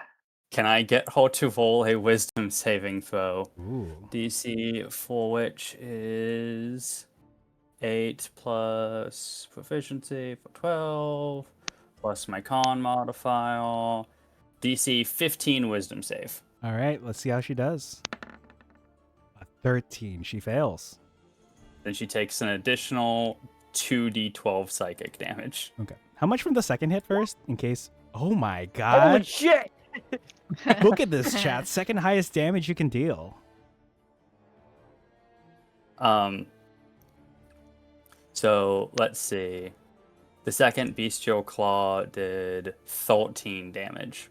Once again, magical slashing. Okay. And then 23 psychic damage as his attack. All right, that is a successful second hit. Because what does it look like when you rake across her with the claw? Like, where are you aiming for this? After those 2 fucking mines, Strahd's pretty pissed, so that second claw attack is probably just going right across her face. Okay. Interesting. So she just doesn't see it coming, and she also takes that psychic damage from the blast. Very nice. She is still up, but she's looking real rough. That's good, because I've still got 1 attack left to use. I know. Very scary. Still reckless attack, so still advantage. Oh boy. So, Bestial Claw, 25. So that's a hit, right? That is a hit, yes. I'm gonna bone another Fury point for Calculated Strike. Oh, come on. It's evened out the entire... each time. Okay, so that's 9 slashing, plus 2 for calculated strike for 11, plus 2 for my fury points for 13, plus rage bonus of 3 for 16. Is she still up? So it's 16 total. Yes. She's barely hanging on. I'm very worried. Wait, I'm using Infectious Fury again. Can I get a DC 15 Wisdom save? Okay, yeah, so let me emotionally prepare myself for you depleting the entirety of her health in one string of attacks after your I should have just let you to recap for context, I'm gonna tell you what that second trap did. That trap would have restrained you. So so how much total incoming damage was that? From the Bestial Claw, that was 16, I believe. Yep, still Clearly, up. I Okay. should have just hasted Strahd. And what's the DC for the wisdom saving throw that I'm gonna have her try to make? 15. 15. Let's see how she does. Oh, Damn. Does she still take? Target must succeed on. I don't think it's half damage. No, it doesn't. That is a little disappointing. It doesn't do anything on a successful save. Okay. Oh god. Well, anything else from you? That's bonus action, entire attack string, and to recap, that was a claw for the last 2 attacks. Yes. Correct. Yes. Okay. Any movement you like no, to take? that or is- anything else? That's all I've got. Okay. That's it?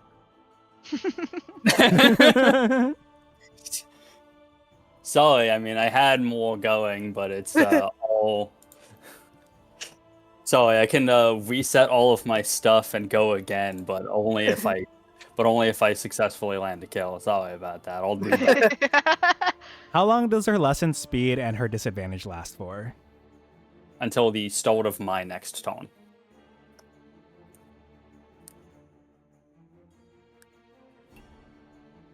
Okay.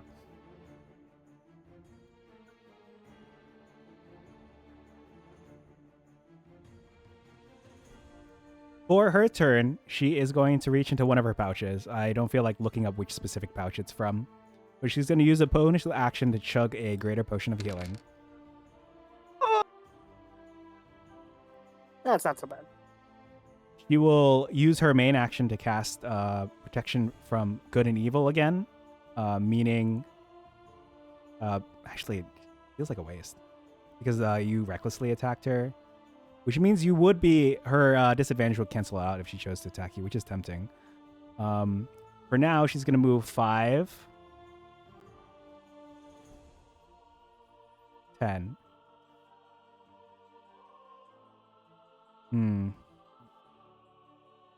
It's tricky. Before she healed, or even if she healed, I'm worried she won't survive an attack of opportunity from you. Your AC is 18. That 38 was kind of like, an outlier, to be fair.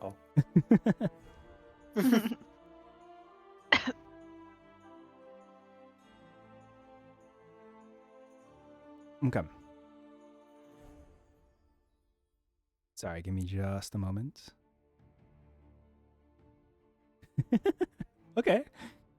So she is going to look at you and recite some things in Vishtani. I need you to succeed on a DC 14 wisdom saving throw. Or be cursed. Cursed. You doing that as a bonus action? No, main action. It was bonus action to drink the potion. Oh, did she not cast protection from good and evil then? Right, yeah, because I realized you're gonna cancel it out anyway by maybe recklessly attacking. Okay. 9. What did I say? It was 14. Does anyone want to bless Coffee real quick? Coffee's got 1 bless, and 2 might make the difference. Well, why don't I use an inspiration? Okay, to reroll. Yeah, you said the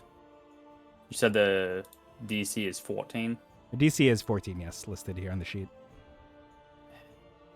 Okay. Why don't I use an inspiration to reroll that? Might as well cash in the ones that I've got, right? Okay. Sure.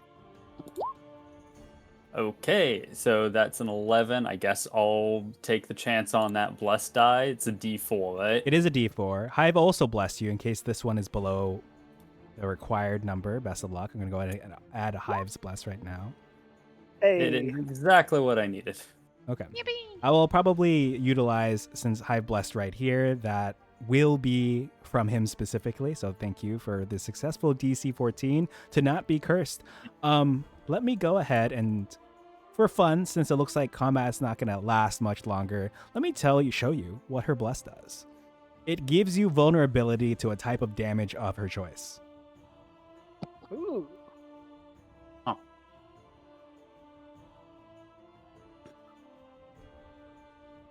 All right, she will trigger an attack of opportunity and step away for 15 if you want to use it. Of course. It's only a 14. Does reckless attack end at the end of your turn? You know, I don't actually know. Give me a check. Give me a sec. Yeah, I'm kind of curious. Not that I want you to have advantage on the NPC.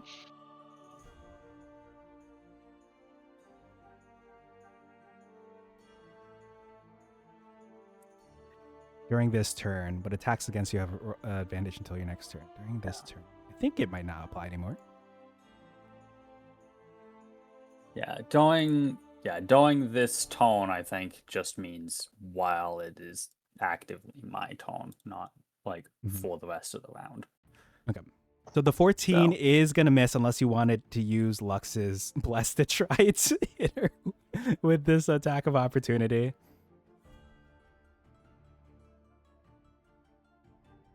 That's interesting. It's tempting. Yeah.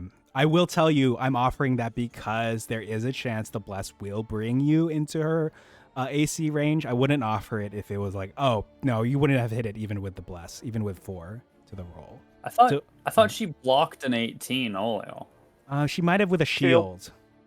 So you can tell that her AC is somewhere between 15 and 18 if I'm offering you the chance to use a Bless on this opportunity attack. You don't have to do it. You know what? It'd be funny. Why not? It would be funny. That's why I offered it. I got 16. Okay. Unfortunately, it does not connect.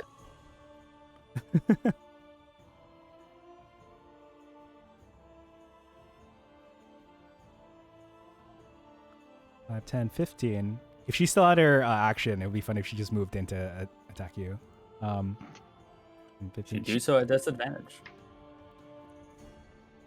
Actually, no, she'd do so straight, I guess. Because I was recklessly attacking.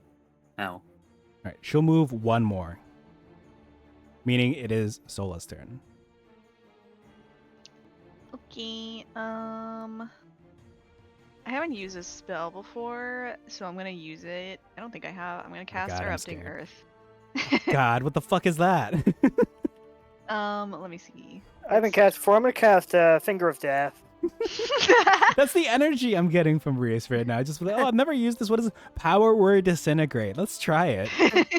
All right, I just haven't had dexterity the chance to saving use it because throw. it's. I haven't had a lot of Um. opportunities to cast Meteor Swarm at level 9 yet. Can I ask you to roll the damage for this first? Ooh, okay. Wait. 3D. What spell slot are you casting this with? 3rd or 4th? Fourth. Fuck. Okay. Yes, please. Okay. If it was 3rd, based on her health, yes. I'd like to ask for damage first before I make her do the roll because as Okay. Coffee and I are familiar with. Okay. And what is your spell save DC for this? Dex 15. Dex 15. All right. Let's see how she does. What's Oh the spell? my god. Goddamn. Erupting Earth. What's it do? Oh yeah. Can you explain to us? Yeah. I choose a point on the ground I can see within range, and the range is 120 feet. A fountain of churned earth and stone erupts in a 20-foot cube. Oh, it's a cube. Centered on that point, each creature in the area must make a dexterity saving throw. or take half as much damage. The ground in that area becomes difficult to terrain until cleared. Okay. Do you want it like centered, or do you want it to be like on a side?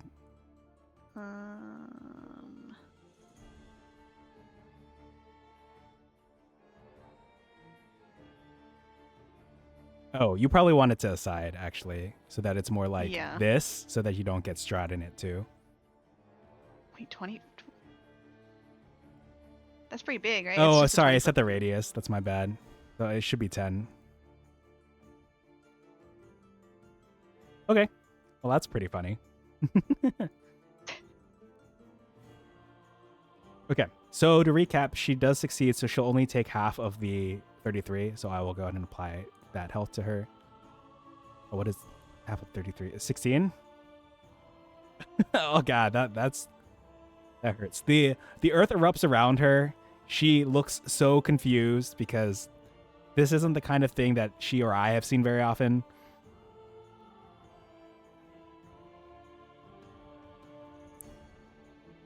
Fountain of churned earth and stone. Okay, yeah, she's like trying to balance. She leaps off of one of the lifted stones and lands. So she takes, half the damage. Anything else you'd like to do on your turn before Keith presumably just obliterates her? No, that's it. Okay. All right, Keith. How's your kill steal gonna go? Yeah, I feel bad about this one. Move 5. And then... You just imagine you rubbing your hands together. Oh boy, here I go killing again.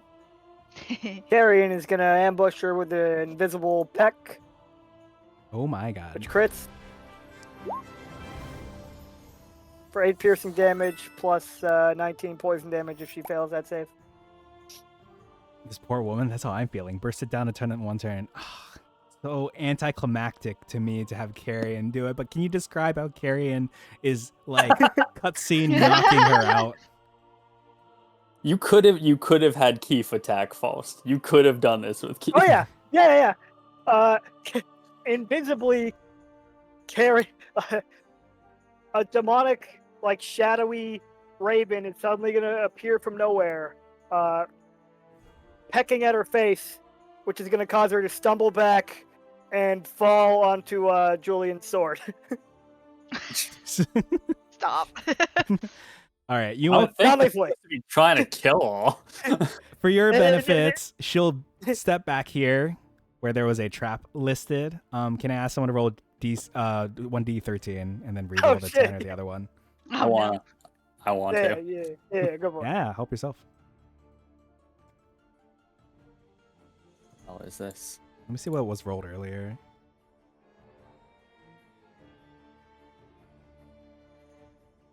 A 7. So if you get a 10 or a 7, you got to reroll.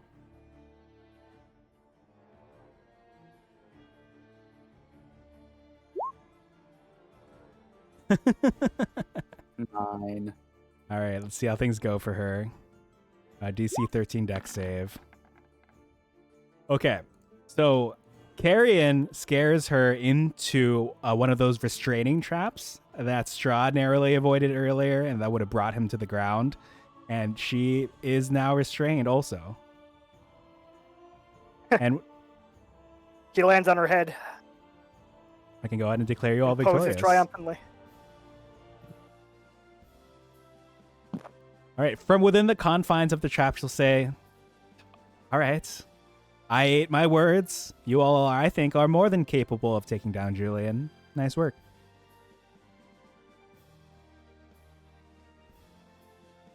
Sorry if that hurt.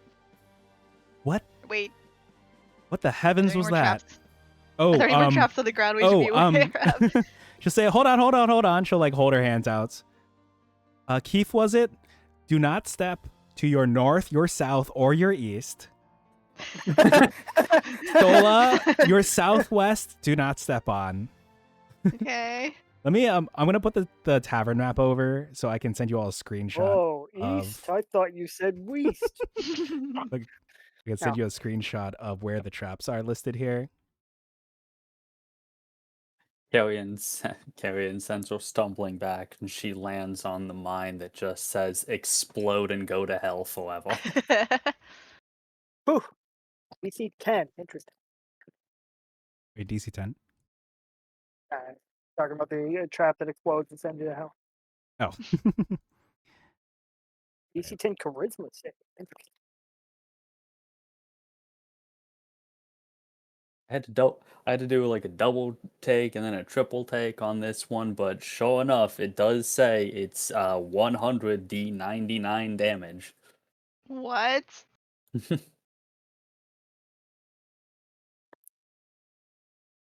All right, I've gone ahead and sent the screenshot of where the traps were Oh my God. specifically placed to both Hive and the party. Let me resume the music and we can get back to business.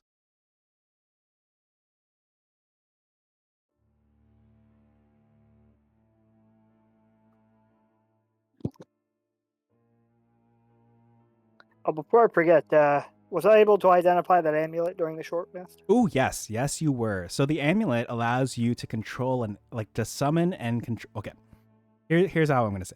Base as written, it's to control a particular. I think it's a shield guardian or an ember. It's something. It's something. But Oh, word? fuck. All right. What did you change it to? No, just that. The fact that you're very excited for this shield guardian situation makes me very worried. It is the I mean, who control. wouldn't be? If you're not excited about an amulet that gives you control over a shield guardian, that just means you don't know what a shield It has guardian is. 142 health? Yeah. Did we Damn. fight one of these? No. I feel like it came up recently. It did. Though you met an NPC in Waterdeep who has a shield guardian. Right. It is her bodyguard, because the sight of a shield guardian is enough to make most people be like, I don't want that smoke. I see. I want to phrase something here. For chat and of course the party's sake, as you might know or be familiar with, I've applied certain mods that people have applied to this campaign. Of course, the secondary one being she is the ancient to replace Strahd with a lady. One of the mods here says, because of the changes I've made to blah blah blah, I simply took out the shield guardian completely. Would be nice. Oh god, I've given the party too much money and then I've also given them a shield guardian. That sounds like it's gonna be worse than the fact that I gave you the hat of disguise and the cloak of disguise. Okay.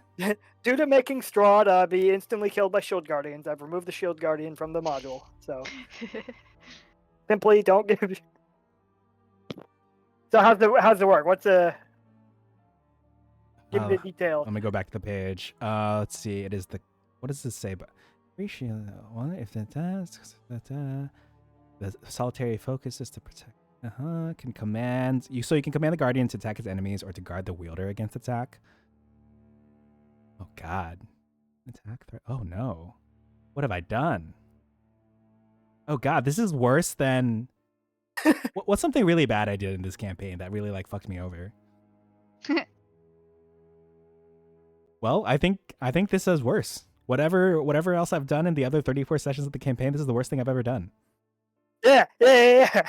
I'm very excited. I assume I can look up the stats for a shield guardian. Sure. Oh god, this thing is crazy. And it has regeneration. Fuck me. Dude, so you saw this, so did you see this amulet beforehand? Did you know that it was there? And you just, and then you were just like, I mean, I'm sure it's fine. No. Okay. So here's the thing. That room is where the amulet is from. And you all were in the room. Yeah. Okay, so were you just not really aware of it before? Yes. I knew that the amulet originated from the catacombs room, and it is technically obtainable by the party. The way to obtain it is a thing that you all technically have surpassed. You met the conditions through an alternative method. So think of it like this. let's say that NPC. Who's an NPC who's nearby? Let's say Ezmerelda here. Let's say she picked up the amulet in that room and you defeated her. And then you like looted her body. Or sorry, not her body. You stole the thing they do in Pokemon. You got the amulet by defeating her in combat. So think of it like that. It is the reward for defeating an NPC in combat. Or defeating an NPC. Let me take out combat. Okay. Interesting. Yeah, cool. All right. Well, things are. If you're willing to have me have this item, I will happily accept it. We'll talk later. But for now, yes. So she'll warn you about the places. You can see on the map that I gave you what tiles to avoid. And she'll say, okay, so yeah, I see the plan. Burst him down. Mold the earth around him. Shadows. God. Okay. I still might have to attune to this amulet. Well, let me take a look. Fuck, I hope so. Alright. Reprinted in Monster Manual 25. Requires attunement by a humanoid. Wait, does it really? Yep. Can you send me what you're looking Well- at? Because what I'm looking at... Yeah. Oh, okay. Yeah, I found two different things, and this one doesn't look like a V, so maybe it's something different. Okay. Can you send it to me anyway? Yeah. Okay. Oh. Interesting. Yeah, I'll review that later. Let me go ahead and... So she is still restrained, but I'm going to take the icon off of her. We'll say, you know what? Right, you all... I guess we have nothing to worry about. This one is from Rhyme of the Frost Maiden, I guess. Hmm. Or wait, what is it? What is that? Yeah, Rhyme of the Frost Maiden.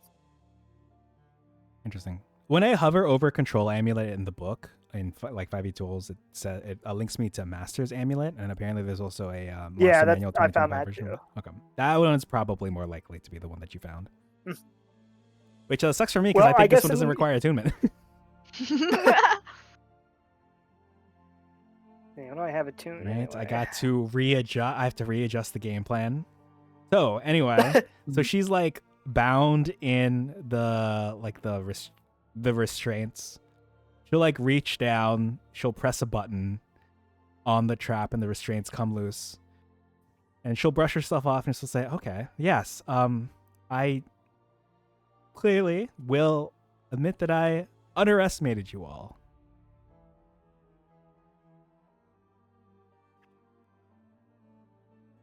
Anyway, I only came here to get my wagon. So, without further ado, how does this sound? The Guardian, oh god. How long does it take for this to, if the Guardian knows the distance and direction? So how long is however long you decide? It depends on where you think it is. Mm-hmm. Bad news. It's not in Barovia. Yeah. Right. There would be precedent for that, considering all the holy symbols for gods that don't exist in Barovia in that other room. But we'll see how things go. So you press the button, right? Yep. Okay. Or whatever. Sorry, not press the button. Okay, Yeah. Cool. I'll keep that in mind. So she'll brush herself off, and she'll kind of stroll over to the different traps, reaching into the snow and disabling them and grabbing them, and she'll say, "So, let's get out of here, move to warmer places, perhaps." Sounds like you all wanted to head to Castle Ravenloft anyway. We'll want to stop by Argynvostolt as a detour, but then probably, yeah. Right. Okay. Not like I can say no to you all, but sure. We can stop by Argynvostolt on the way. I'll take you as far as Alaki. Couldn't be far from there. Is that okay? Sure, but since we beat you, can we count on your help for when we take on Ravenloft?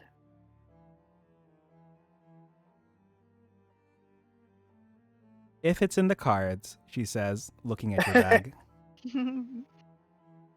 So speaking of, actually, as she's getting the wagon prep, she's gonna go over here. She's putting the cauldron up. She's putting the fire out. You'll see that it is as if it was never there when she's done with it. She's like hooking the horses up to the wagon. You're taking Carl Jr. Oh, no, you are more than welcome to keep Carl Jr., but I figured share the load. Do you want me to unhitch him? No, it's okay. We can unhitch him once we get to our destination, I suppose. Yeah. So feel free to climb onto the wagon in your desired order. And while you're on this wagon, I'll probably grant you a long rest before you arrive at Argenvostholt, if that's okay. I know you all just short rested. Well, I know 2 of you just short rested. But how are y'all? Me? Wait a minute. You all didn't even take any damage. Like, what the heck? No, you said a long rest. It's fine. It's fine. Sorry, Strahd took like 3 damage. The I took party as a 3 whole damage, took 3 total damage from this encounter. I One should for not each of have. Yeah, okay. Anyway, She it's gave fine. me more temporary hit points than she took away.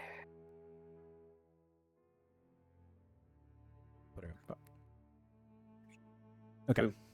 But yes, I if you- do have Mhm. incentive to take a long rest this time because I've only got the 2 Fury points anyway, and I used up 2 of my 3 remaining infectious fury, and I only get those back on the long rest. Yeah, I would get 4 hit points back, the rest of my hit dice back, and my forms of dread back. Okay. Well, I think it's primarily just because there's going to be travel time, but I'm fast forwarding it anyway. So yeah, feel free to take a long rest. We're going to take a little break here shortly to Sweet. run 3 minutes of ads. But is there anything else you have to ask me before I bring us to the other screen? I think that's it. Yeah. If anything comes up, Okay. obviously you can ask me during the break and I'll address it later. All right. See you all in a bit. 3 minutes ish.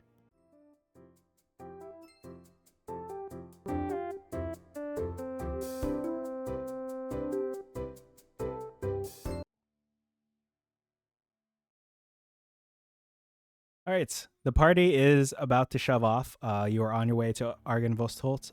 As you are traveling, let me see if I can get some travel music here. Is there anything you want to ask Ezmerelda about now that you're stuck? No, sorry, now that she and I are stuck with you as you go along. So how long you been doing this? A long time, Giorgio. A long time.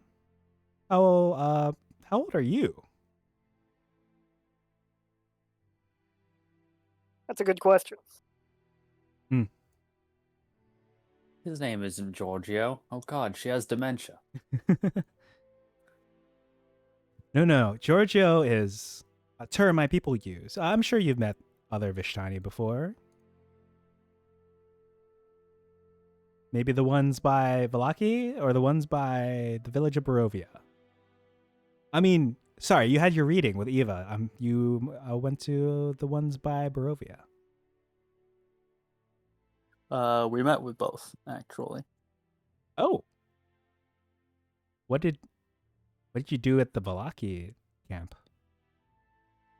I don't remember. That's fair.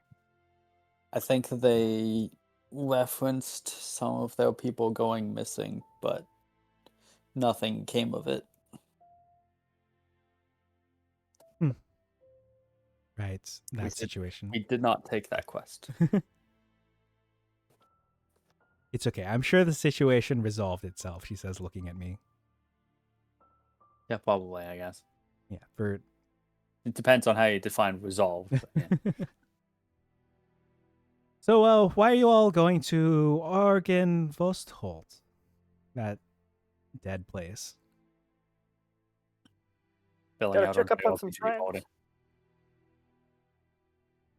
And yeah, possibly add someone to our party.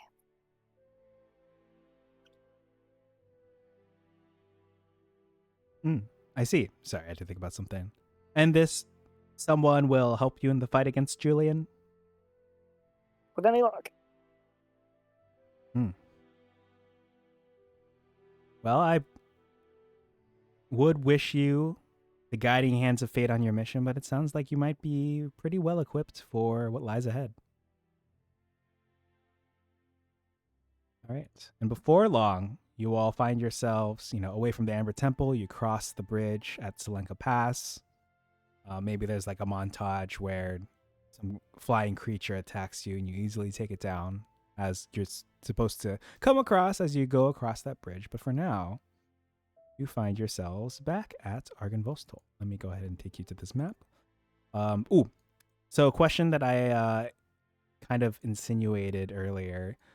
Which of you are going up to this floor to actually speak with them? And are any of you hoping to just stay by the wagon in case Ezmerelda attempts to leave? She'll say as you disembark, she'll say, I'll keep the engine warm for you. Well, I have the highest persuasion, so I can probably try and convince him. All right, so you're off. Sola and Strahd. Who wants to join Keith and who wants to stay by the wagon? There's no wrong answer. I'll stay by the wagon. Okay. And Sola, what about you? I'll head up with Keith. All right. You're heading up with Keith. Oh, hey, we're already here. Yes. Let me go ahead and switch over to this. So you find yourselves back at your back at Argynvostholt, and you see Sir Godfrey Gwillem and Vladimir Horngard. And Vladimir will say, there you are. Welcome back. Welcome Horngard home. was the fighting guy, and Gwillem was the thinking guy, right? Correct. Yeah, not to put people into, but yeah, it is basically that guy's the rough and tussle, grr, fists, violence, and then the other one's like, I'd like to read a book. Hey, it's been a while. Yes, it has been. Oh, and who are you? Are you here to join the noble knights of the Silver Dragon? Talking to Sola. Keith, are you part of the Noble Knights of the Silver Dragon? Yeah. In fact, I think technically I have the emblem on my armor. Sorry, you technically have what? Sorry, it sounded far away from me. I think I technically have their emblem on my armor or whatever. Oh, that's pretty cool. Then yes, I am here. Hello, my name is Sola. Hello, it's nice to meet you. Yeah, thank you for bringing in new recruits. You see, we're about down to not very many, considering the restoration of the beacon and the. So many of my men basically got to finally be at rest. Does she receive the blessing of Argynvostholt if she joins? Wait, are you asking me that? Perhaps I should ask. He looks up into the air. No need to look up into the air. What was your question again? Would your new companion gain the benefits? Anyone here, actually, I have to double check my books, but I'm pretty sure she already has the benefits of the beacon being lit. Beautiful. But we are more than happy to take more people into the order. It would be wonderful to have a fourth person in the order. It's dreadfully lonely around here, she says. I mean, sorry, Godfrey, he says, my bad. What do you mean it's lonely around here? What does that mean? Wait, when you say fourth, is... Yes, it's me, Who are all the members? Vladimir, and Keith. 3. Oh. Strahd didn't join. Nope. No. It didn't seem to be... Wait, who? Sorry? Oh, right. It didn't seem to be his speed. Yeah. Had a brain fart there for a second. Was that significant? Or was that just DM? It was DM. Okay. I was like, well, sign of something. The Inside check? timelines are fucked up. Sorry, it's confusing. It's all on me. They're crashing into each other. I'm basically trying to make sure everything is as close to exactly the same as it was left before. So, Keith joined the Order of the Silver Dragon. You all visited the abbot and did that stuff. Wow. Mm-hmm. Well, I'll cut to the chase. We've since the last we've met, we've been spending our time preparing to approach Castle Ravenloft and solve this problem. And I think we're finally ready. This is our last pit stop. Excellent. I wish you the best of luck on your journey. I know that you're more than capable of taking down Julian. Probably. But wouldn't you like to see him up close and personal? You know, I've been working with my therapist. And I've, as a revenant, I felt that I need to approach this a little bit healthier. You'll see Godfrey kind of waving nonchalantly off to the side. But wouldn't you like? yes. What? Do you want to go ahead? What is it, new member? Wouldn't you like to have the DM cringe as you, the character he controls, does the final blow on the final boss? Oh, I'm actually incapable of landing the final blow for. Oh, I've just been reading too many of Godfrey's books. For some reason, I feel like I'm incapable of landing an actual final blow on Julian. For some reason. I mean, that makes sense. Yeah. Yeah, it's like Mickey in Kingdom Hearts 2 actually has no combo finishers, so he can't defeat any of the bosses that he subs in for Sauron if you die on one of those 10 specific boss fights. That's Oh, you today's also Kingdom Hearts 2 read fun fact. Kingdom of the Hearts? Yes, it's one of my favorite pieces of fiction. I don't even read.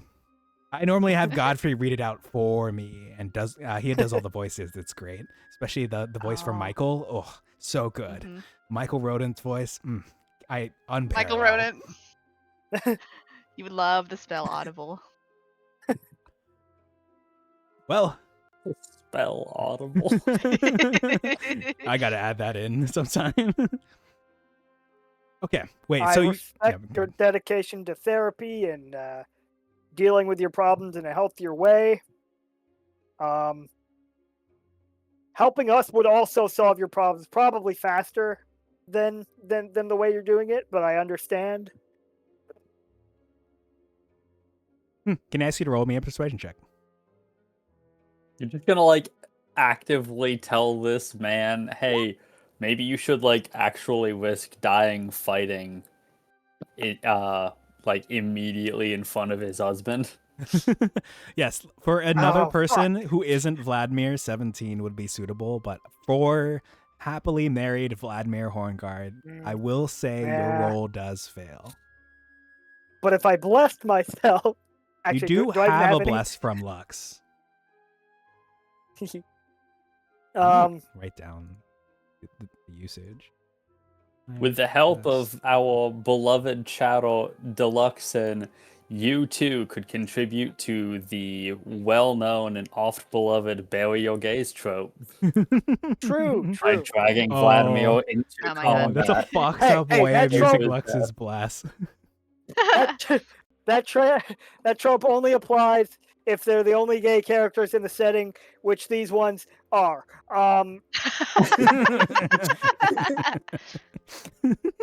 We haven't really addressed the rest of the party.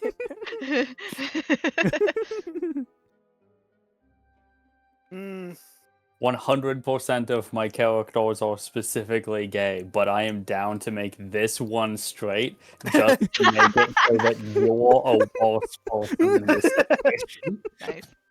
Incredible. Remind me, I feel like we addressed this. Being a revenant, what's going to happen to him once the vampire is defeated, regardless of whether he has a hand in it? Let me check. Did we get an answer to that? I think technically he's supposed to also disappear when the beacon was lit, but right. I think he's still hanging around because of I didn't want you all to be without them. Let me double check. What's his name? Be lonely. He just wanted to be with his husband. Beacon. The light of the beacon reminds Vladimir Horngard of what he's lost, enabling him and his fellow lights to let go of their hatred and find both redemption and rest. Flashes across. What happens to the consumed by destroyed? What happens? Hold on. Revenge? I'm kind of curious. Hold on. What is that? Beacon. Where's this damn beacon? Has not been lit. Lit.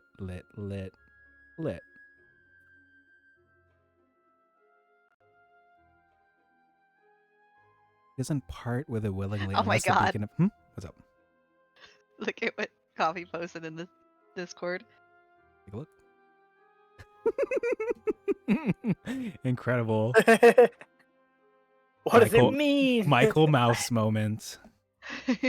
I can't not see it. I keep like tabbing back into Roll20 and seeing that. I'm just like Mickey Mouse jump scale every time.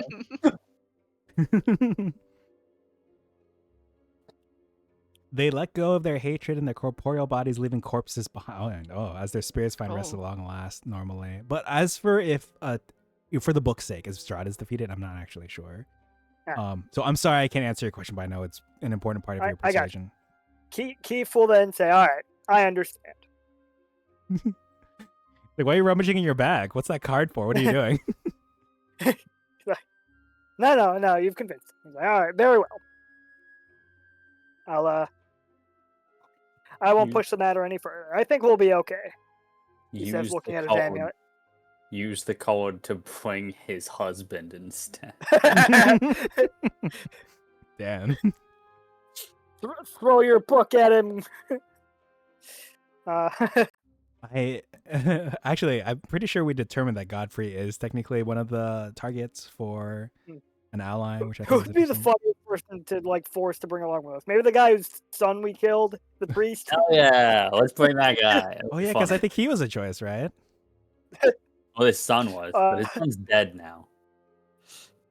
We could just could explain bring to one him of- like your son died because Julian gave me some wine and I gave it to your son to help him like take the edge off because he was turning into a vampire and it caused him to explode forever instead. We could So, bring back that lady's husband and force. Oh right, because One of he's them a to come choice with us. too. Chat. Basically, there's some Oh, he is. dead okay. husband who's been under a gentle repose for. Oh. Well, you killed his wife, who was the one who was casting gentle repose. Oh yeah, I on forgot we him. killed her. So Oh my depending on God. how many days it's been since you beheaded her, he might not be in condition anymore. That's right. That's right. Yeah, well, we could That's bring one of the abbot's Maybe minions, that's okay. one of his servants. In my mind, they were like mutants or something, but I don't actually remember what they were. We can use like a necromancy spell. It's still viable, just because he's starting to rot. True. Yeah, you could still bring her husband. Okay, above the table, you still can use the card on him. I'm not denying you that. Oh yeah, It's- well, you guys have kind of won me over. I don't want him to die in the fight against Rod. I mean, he's a revenant; he'd probably be fine, but still. No, we can't take him away from his domestic husband life. Wait, give him the shield guardian amulet, and then you'll know he'll be Ooh. okay. But like, what if we want to use it? Don't worry, Sola, you'll be fine. I like that you specifically called me by name. Well, the question now is who? Yeah, who do we bring?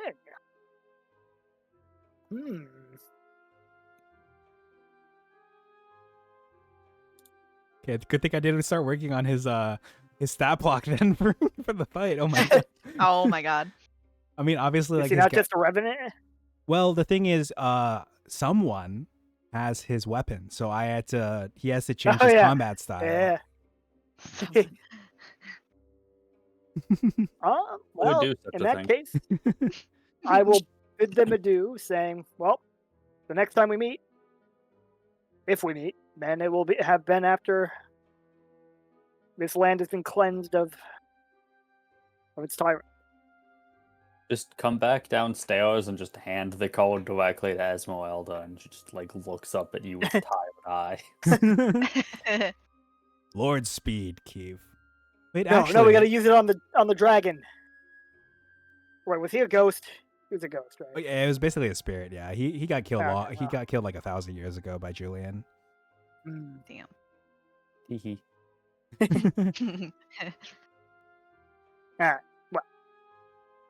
Okay, sounds like will you are still gonna reconvene. think it over. Okay, but before you do, Yep. Willem says, actually, one more thing, Sir Keith. Another reason why we're hesitant to leave this place is we sense something concerning coming from above. The beacon is, of course, a shining light of hope to all those in Barovia and those who oppose Julian, but we sense a malicious energy from above the clouds. It's probably something that you need not trouble yourself with, but you've got important things to do, dethroning a tyrant. So if you need to do that, we're more than ready to batten down the hatches here and take care of the situation. But should you and your party choose to take on this threat, the door is always open. It's no pressure.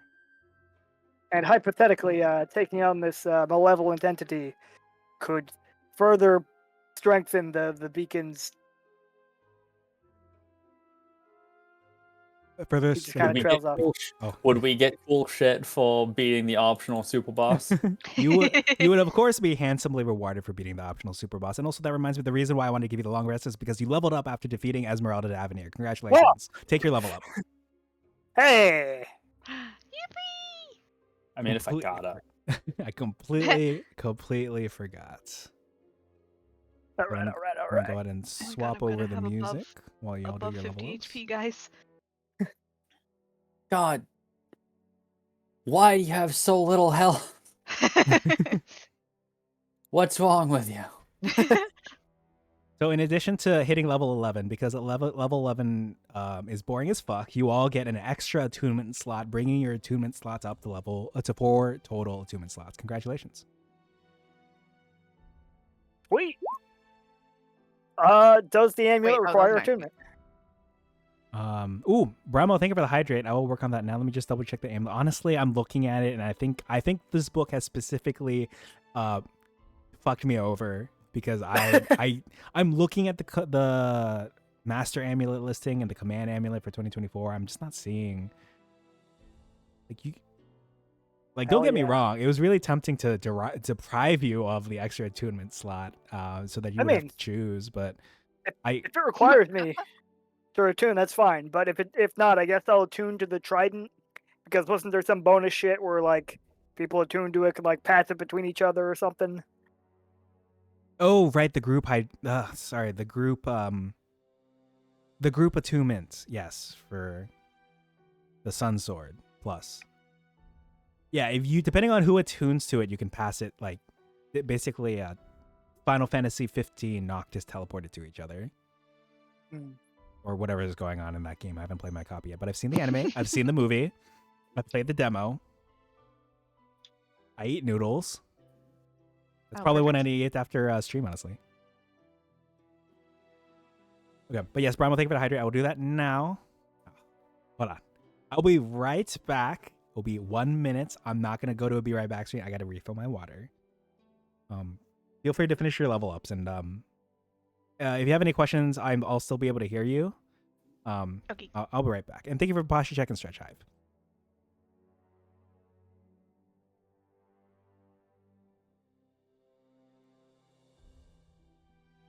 Man, he was right. Level 11 is boring. Yeah. I got relentless rage, so if I go to 0 health while I'm raging, I can still rage. That's been very relevant for the last several encounters. Speaking of hit points, I'm using a health calculator, and I feel like maybe I've forgotten to give myself hit points the last few levels, because it sounded like I should have more than I have. We're level 11, right? Mm-hmm. Yeah. Sounds like a level 11 warlock with a 1 in Constitution should have 69 hit points. Which means at level 10 I would add 63, but I have 56. Wait, Coffee, isn't Relentless Rage like if you take lethal damage, you basically like stay up with 20 health or something? Yep. That's still pretty cool. And it'll be relevant if you choose to fight the super boss and of course for the final boss. Ominous. Did you hear what I said about my health lightning? Oh yeah. If you need to up it, feel free to, because it sounds like you may have forgotten to actually add health up recently. I don't think we've had any fancy things that changed our health, and I haven't rolled or anything. So Yeah, honestly, it might like the only thing I can think of is if there was some enemy that depleted your health, but then you're supposed to recover it after a long rest. Mhm. So I yeah, don't know, feel free maybe I to up just it. typoed or something at some point. So yeah, Yeah, 69 hit that's fine, points. that's I'll fine. take it. Reese, did you want to take the flat value or did you want to roll for yours? I rolled. It was the d6 I accidentally. I rolled 2 of them as there was supposed to just be one d6. Your hit dice is a d6. I know you're a wizard, but is that what a wizard gets? Yeah. Oh God. Okay. I get another spell slot. It could be worse. The hit die for the wizard used to be D4. Jesus Christ. That's rough. Okay. But yes, full disclosure, Super Boss is here. It's optional. Yep. You could totally go past it, and your next destinations would be Valaki, the Circle of Stones by the Windmill, and then Castle Ravenloft. Just so you know how close you are. I'm down to take on the super boss. It is my personal preference that if somehow we lose to the super boss, we just pretend that didn't happen. Because I'd be interested in just finishing the campaign normally anyway. But we can play it by ear. All right. What about the rest of the party? My vote is that if we lose to the super boss, only Keith dies. I see where you're coming from. I'll consider it. Let's see. I'm up for whatever. Okay, what I'm hearing from Reese is that if we lose to the super boss, only Sola dies. Yeah, sure. I love how this stream established a 2 blessing maximum, and it looks like Reese just passed that. Yeah, I felt bad that like the pillow blessed Reese, but then Reese hasn't used any of the other 2, so I'm just like, I'm sorry. I'll make sure to. Don't worry. I'm sure you'll be concentrating on some spells soon. Yeah, I'm just like, I rolled high enough that it didn't matter, and I rolled low enough that it wouldn't have helped. Maybe I'll in the future, because we're wrapping up this campaign. In the future, I'll do some sort of thing where they can upgrade the bless. I'm inspired by our mutual Harland, who is working on a TTRPG where I guess not to spoil, but it involves just increasing dice size instead of, because D&D is a lot of additive stuff. It's like you roll a die, then you add this onto it. But then there's also like the systems where you roll a bunch of dice, and depending on how those pan out, like how many ones are successes, right? Or how many are 6s on top of the successes. So yeah, maybe there's some way for if I might do like a channel point. It's like 400 for a D4, 600 for a D6. But in the future, I wouldn't allow like stacking. Like if I did that, I wouldn't allow stacking the D4s, which I kind of like. So obviously stuff to mull over. So yeah, if you all are interested, you'll need to grab the other party member.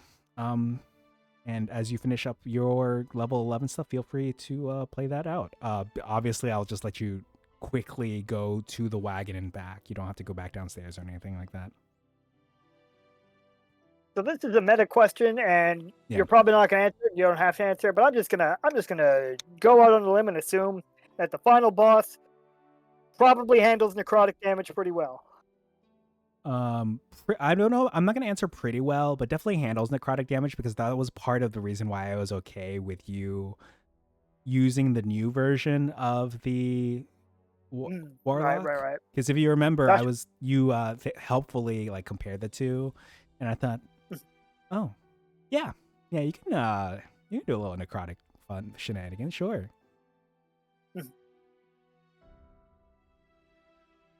I gotta choose my level 6 warlock. What is it? Arcanum or whatever it is. Ooh, Mystic fancy. Arcanum. Ooh, wait, what is that? That sounds familiar. It's the thing that lets warlocks cast higher level spells once per year. Let's see. I see. The Choose one level 6 warlock spell as Arcanum. You can cast your Arcanum spell once without expending a spell slot, and you must finish a long rest before you cast it this way again. Oh, that's not bad. That's not once per year. It's just yeah, fair. But yeah, like Circle of Death, whole bunch of necrotic damage. Yippee! Oh yeah. Eye Blade, a thing that's not going to be great against someone with legendary resistances. Let's see. Summon Fiend and create undead. I mean, maybe. Tasha's Bubbling Cauldron, which I would need a ladle or 500 gold pieces for.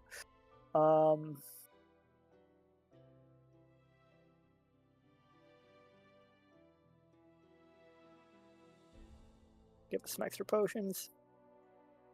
Maybe I'll go with True Seeing. Why the hell not?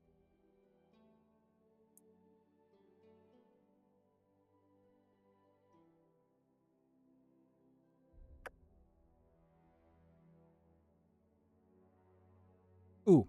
A question for my benefit. If you remember, some of your research at the Amber Temple led you to discover that there's some sort of ritual of Amber that allows you to potentially tie vampire to a mortal form to be slain. Mm-hmm. It could be it just had to be like a creature or something. It didn't have to be a willing creature. Have you all given any thought to if you wanted to bring some sort of thing along to do so? Let me put this up because I need to look at my notes again for the ritual. Ezmerelda. Choosing a vessel, a player character, Oh, a That's Barovian why commoner, Sola has it called. a shield guardian. It is listed here. It is like literally listed on page 9 of this. That's fascinating. And that's a vessel for what now? Sorry, I was looking at my spells. So you all Vampire. discovered, to Ritual of Amber, to tie Vampire, the dark power in control of Barovia, to a mortal form to presumably be slain, theoretically.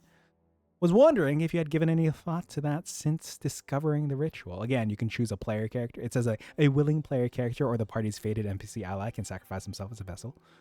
A Barovian commoner, a flesh golem, a stone amber golem, a shield guardian, Piddlewick II, who you all have not met and is not your ally, but was the ally, I think, for a different group. Vampire spawn, zombie, wolf, direwolf, or other beast. Julian. And the idea being that we'd have to fight that thing, and by fighting it, we would defeat it. Yes, theoretically, yeah. Well, if we're planning on doing that, I could take something else for True Arcanum that would let me. If I could do it with a zombie or something, I could take Create Undead, and we could use that. So in theory, you're saying use your Warlock Arcanum to create undead, to make a zombie that you can then tie Vampire to slay it. Yep. I guess it'd be a ghoul, but yes.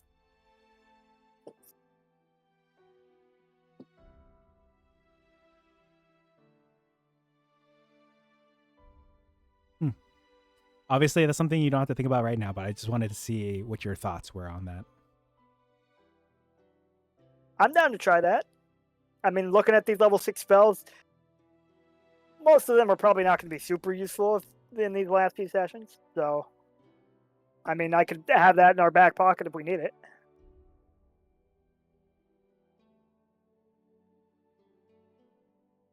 Okay. You can think it over. I won't hold you to hard selecting one now for the purposes of keeping things rolling. Well, actually, it might come in handy for what's to come. If it does sound like it's like a 1 yes for Super Boss and a 2 don't care either way for Super Boss.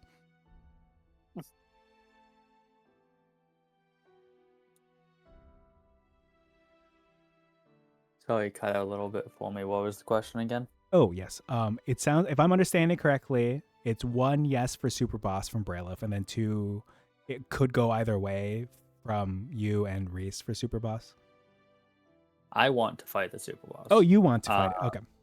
But if other people don't want to fight it, then I am fine All right. skipping it. In that case, party, I'd like to ask you to make sure that Strahd is roped in for your fated encounter.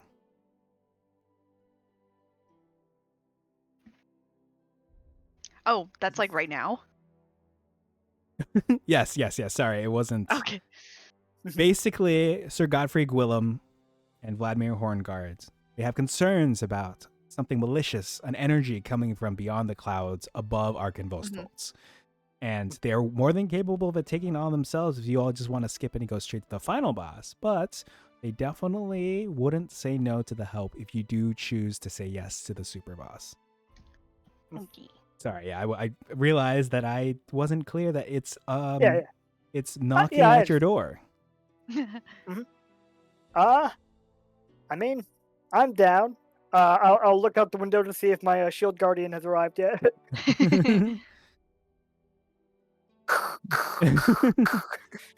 Let me double check the speed on this shield guardian if it's even in this plane of existence. But I'm gonna 30 say feet, so presumably it could dash at 60 feet. let me double check this. I don't think it will be part of this fight. And I'm full disclosure, there's going to be in-universe reasons why the other two won't be able to help you. See, Sir Godfrey, the latest episode of Glee, the latest book of Glee was just on the doorstep. So he'll be busy reading that, and he'll be reading it out loud to Vladimir. So they'll be a little tied up. Oh. And as our fated ally, do they help us with the super boss? No, the fated ally only helps with. Wait, who is? I mean, so theoretically, the fated ally is only supposed to help you against the final boss. Yeah. Just want to make sure, Mhm. so we don't have to decide right this second. Yes, that's correct. You can hold off on that. I'm very, very curious what you're going to choose because I had resigned. I mean, not resigned myself. I had basically thought to myself, I'm like, okay, it's locked in. It's going to be Vladimir, so I'm going to go ahead and figure out his fighting style. Was mulling around a few things. I reach into the ether and pull out our fated ally, Daffodil Silly Pickles. True. Lisa was seen, or Silly Pickles was last seen with Lisa way back when. Self-insult nonsense. Don't worry, guys, I got this. Oh, she's gonna upstage me. Okay. Yeah, I'm down to take on this boss. Well, why don't you go ahead and rope Strahd into the picture? Head down to the wagon and inform him what's going on. We'll go downstairs.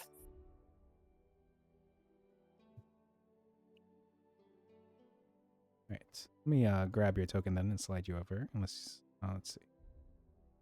And then move the camera over.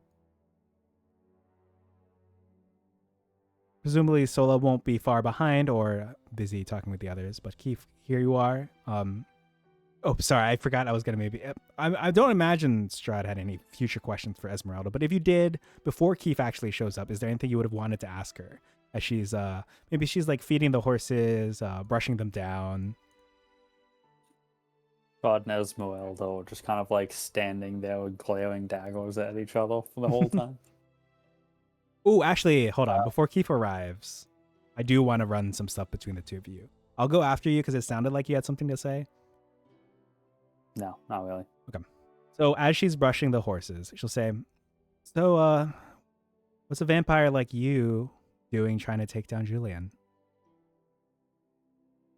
Oh, you picked up on that. Not a lot of people do, actually. Yes, that's why I tried to take the proper precautions at the start of the fight, but your ally knocked me out of my concentration. Well, for starters, he is a smear on the name of vampires everywhere. Vampires are predators, hunters, monsters, if you will. We should be hunting and killing for food, and he's up there in his ivory tower, having it handed to him on a silver platter.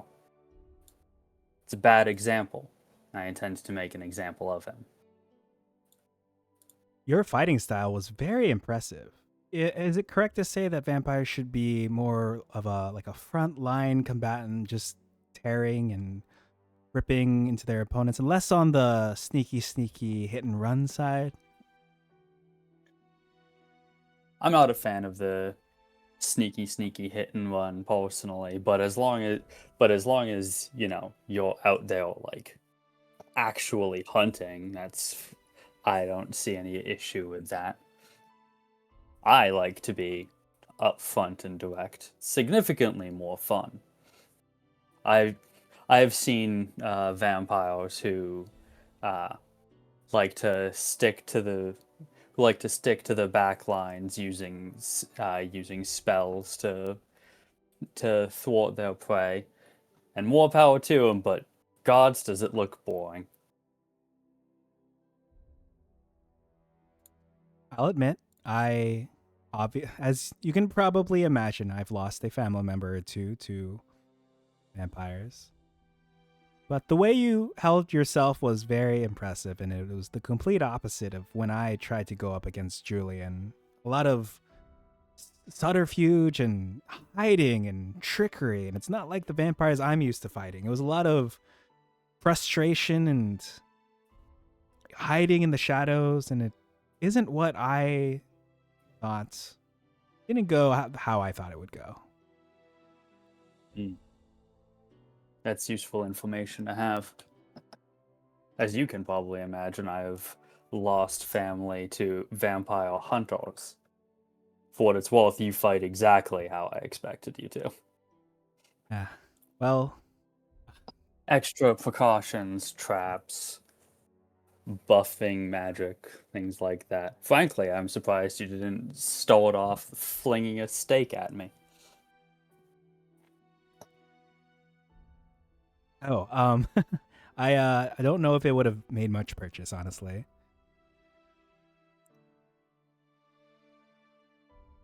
All right. I should hope not. Mm-hmm. Would be an interesting sight.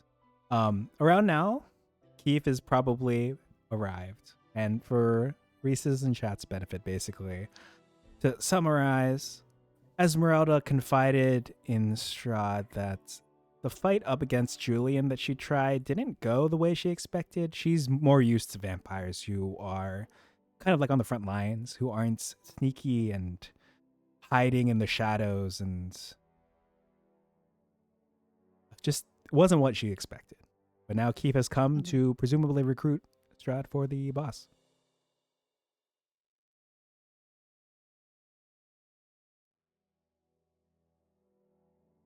So it sounds like we got one more powerful creature to fight before Strahd, or before, you know what I mean. Oh, excellent. Where are they? Up Where do we- there. Oh, are we fighting the dragon? I don't think so. It Damn was it. a little vague. What But the also,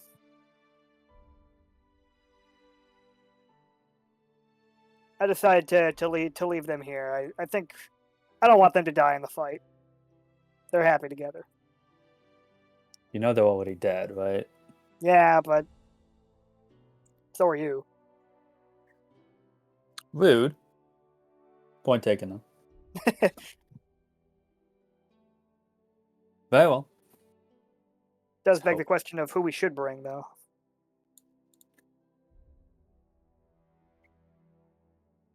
Why not at all? She's Yeah. capable and has a bone to pick with that thief anyway. Would be a fun bit of irony after the way we met. Yes. We'll have time to think about it while we're fighting for our lives.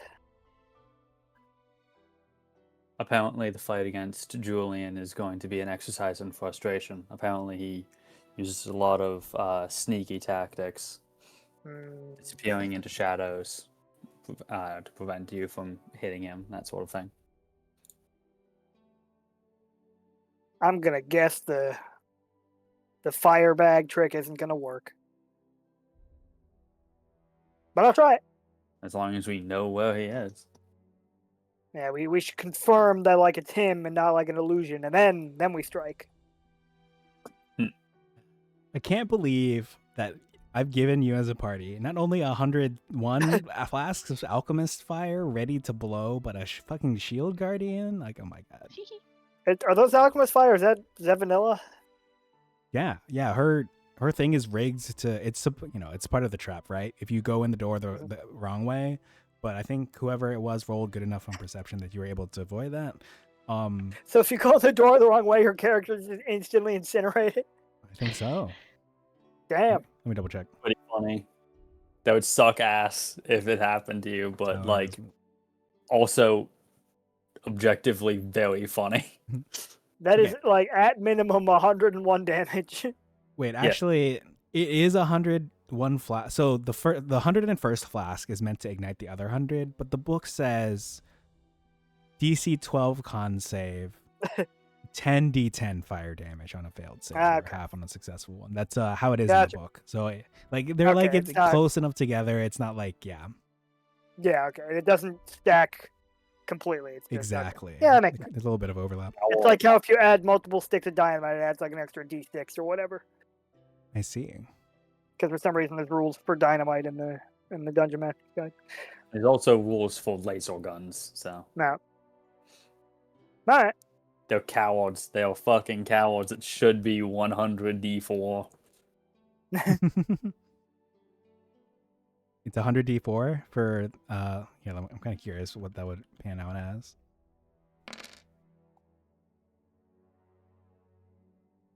Oh, 256 damage. Bruh. Julian's looking a little rough. 512 damage your way. Or, sorry, I thought you meant Keith.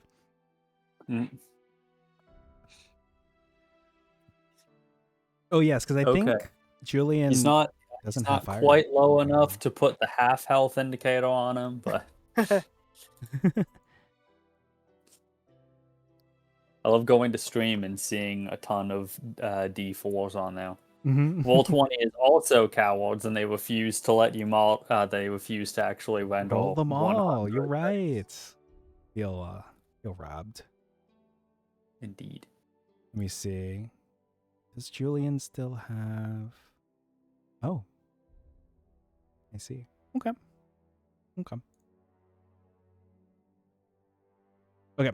So it sounds like you all are up for it. I gotta be honest with you.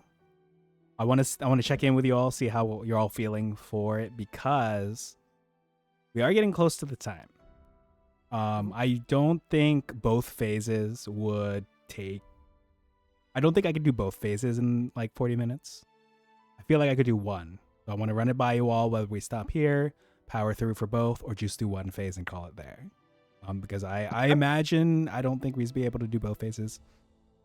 I'm down to start the fight and just end it whenever we have to. Yeah, me too. Sounds good to me.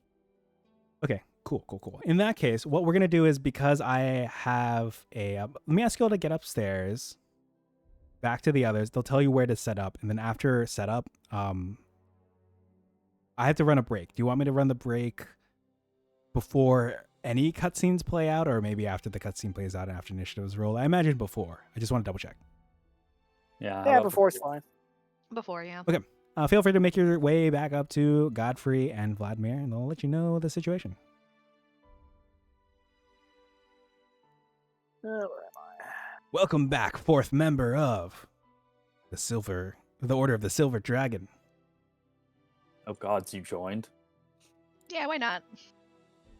It's not too late for you to join. Yes, it is. Oh, damn. I see. All right, friends, thank you for joining us for this. Essentially, what's going to happen is we're going to go up another floor, because I think that is where the threat will soon emerge from beyond the clouds. So, wish you the best of luck. Obviously, just make sure to keep regenerating, and then just think about hate really hard, the person you hate the most, and that will keep you alive. You see that Godfrey's looking over at Vladimir like, that's not what I taught you. Because he's a revenant. That's really funny.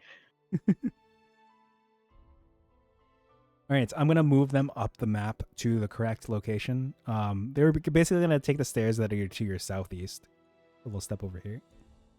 Being kept alive entirely by my blinding hatred of Jeremy from accounting class. By the I way, legitimately. Go ahead. what did you guys equip for your 4th attunement slot? I don't know if Actually, I I have don't know if Sola has a actually- thing. Yeah, if you all even have a thing to use for the 4th one. In I that didn't case, even you have a guys. thing to use for my third one.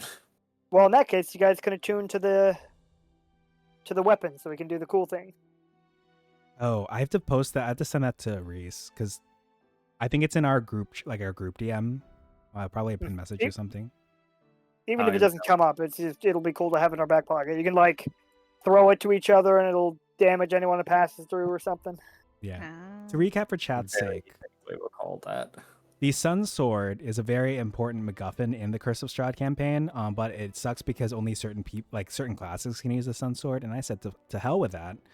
Anyone can use the Sun Sword, and it transforms based on the class of the person who's holding it. So it could become the Dagger of Daylight, or the just like a sword, or a Warlock rod, or a pitchfork in Keith's case. So it can be anything, and even people who aren't martial classes like Sola would be able to wield it in case someone needs to land a certain finishing blow against Julian, for example. All right, so the others have gone upstairs, and as you make your way up here, you can see the damage from long ago, from decay, from war and battle, and they'll say, "This is where Godfrey senses the threat will touch down. We can see that the beacon is starting to flicker a little. We might have to keep an eye on it, but this is where the threat's going to touch. The rest of the party can go ahead and also make your way up here.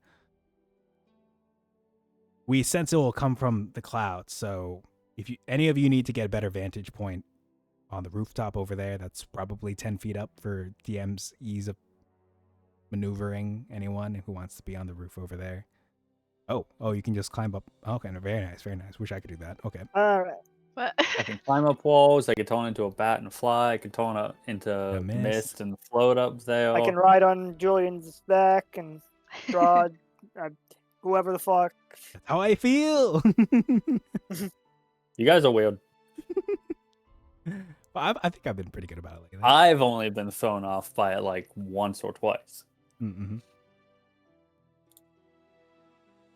Right, so these are the positions you all want to find yourselves in, essentially. Strahd up there, Keith over there. I'm sorry that I can't give you more hints for... Oh, you know what? Actually, can I ask someone to roll me... What do I want for this? We'll say survival. I'll ask for survival rolls from the party.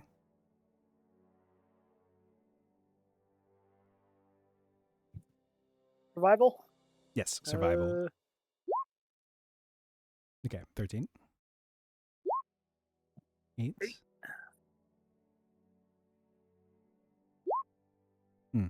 Okay.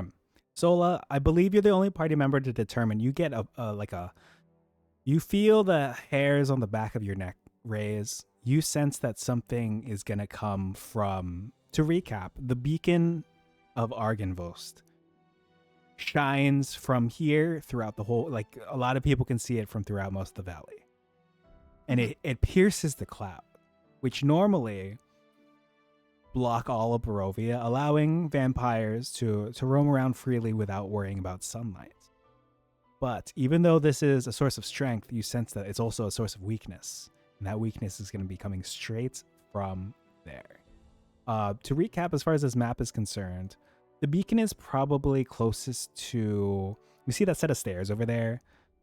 The stairs are where you went up 2 flights to light the beacon by returning the skull of Argynvost and reuniting it with the rest of his bones up there. So you sense that's going to be, that's where it's going to come from, but it's not necessarily going to be coming from that direction, if that makes sense. That's as far as I can tell you with a 13. So if that's, if you want to tell the rest of the party, or if anyone wants to adjust accordingly, feel free to do so before this next break. So essentially, you're saying it's gonna come from here, like. It's this at least going to direction-ish. come from that direction. Where it ends Okay. up, we shall see. Okay. Can I see that spot from over here? Let me see where you're at. Well, yeah, because it's pretty high in the sky. Okay. Cool. sounds like the party is all situated, so it is at this time I'm going to call the final break for this session. We're going to do a little bit of that fight. We're going to see how it goes, and at an opportune moment, I'm going to call it, and we'll finish off next time. But until then, we'll see you all in a bit. Those of you watching live will be about 3-ish minutes. Those of you watching in the future, it won't be long. See you all in a bit.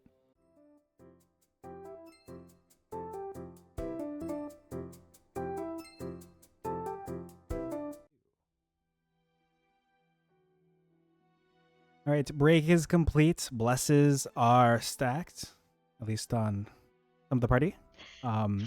You all are in your appropriate places. So let me just change the music just for, hold on. See what I want to do here for this.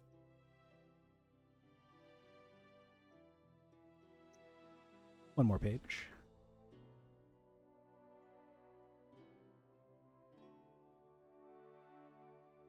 You find this. Once I get the right track, we'll get going.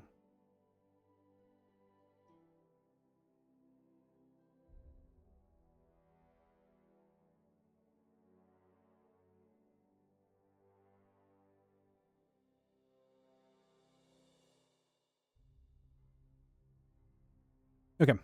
You all are standing here atop Argynvostolt. You can see a lot of the valley around you because you can see down the river to the swamps of Brez. You can probably see Vallaki to some degree, maybe, from how high up you are. Been a while. You look up and you see again the cloud cover above you, the light of the beacon piercing through. And you see this bright beacon, and it's like whitish, bluish white light. And you see the color starts to shift and change as from the hole in the sky in the clouds, some strands of darkness and shadows sink down from the sky, coating the beacon and causing the color to change from this bluish white to a darker purple. And the beacon weakens and thins, and it looks as if it's not in danger of fizzling out just yet, but it's definitely a lot thinner. It's not as healthy. It's not as hale. And it's at this point that you'll see that Vladimir and Godfrey look at the beacon and they hurry up the stairs over here, try to get up to the beacon, to try to check on it and try to sustain it with their own force, essentially. As for the rest of the party left here, atop Argynvostolt, you see piercing and making its way through this opening in the cloud cover a single wing coated in some sort of viscous tar that drips out from below the clouds. And then you see a second wing emerge from the hole. Maybe a few more wings emerge, all from one entity, one large entity flying in from the sky, down from the cloud cover, sweeping in a sharp descent down towards the tower, and then pulling up, and it's making its way across the battlefield, dripping tar from its wings along the battlefield, which I will proceed to cover some of the map with. And before I reveal the entity, I'll ask you all to roll for initiative.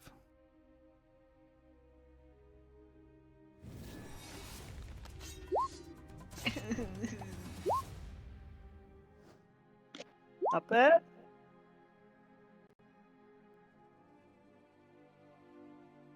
What is this now? Wow. Curious. You hear The bellowing. Abbot ascended. You hear bellowing from the skies. Mortals, your morning lord has heard your prayers. Your morning lord has come to bring you salvation. I am here.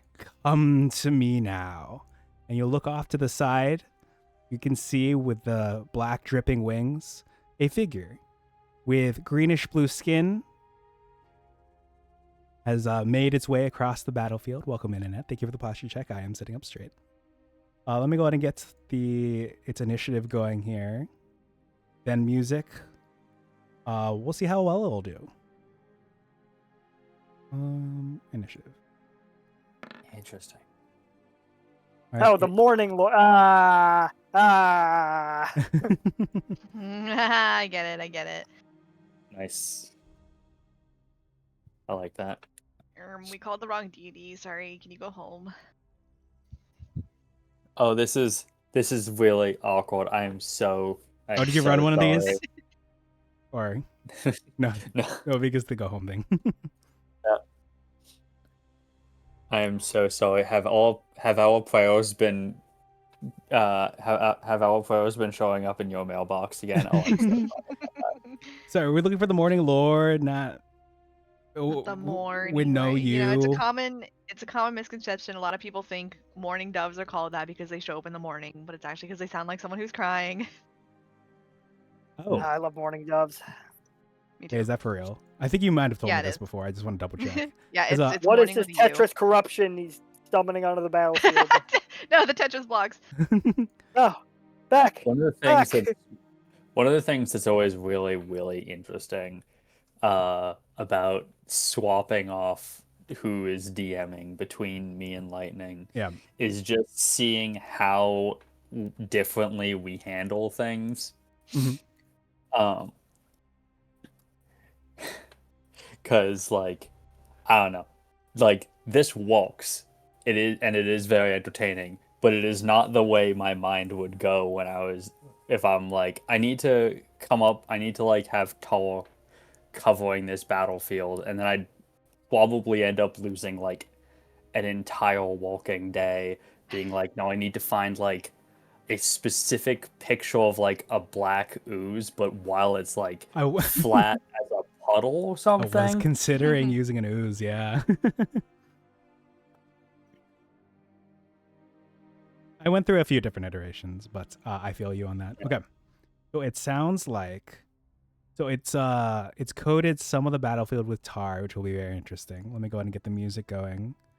It sounds like Keith will be starting us off. All right, well, I'm gonna test the waters by sending my shadow. 25? Ooh, at 25. Let me double check. Yes, 25 will hit. So sorry, Or 25 just barely misses. wait a minute. Why is that not? Oh, it's not adding my charisma. So that should be another 5. Okay, so that's 14 incoming damage to the Lord of Morning. Oh, was it doing that last fight too? Interesting. I'm gonna scroll up and see if we cheated draw it out of his kill. Let me double check something. Oh no, it was adding it before.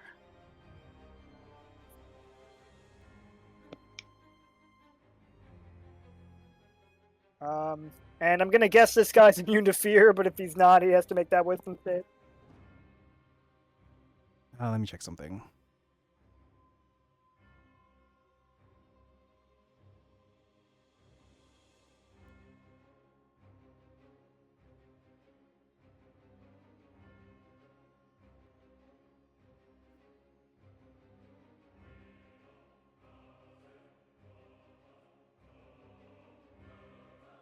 Is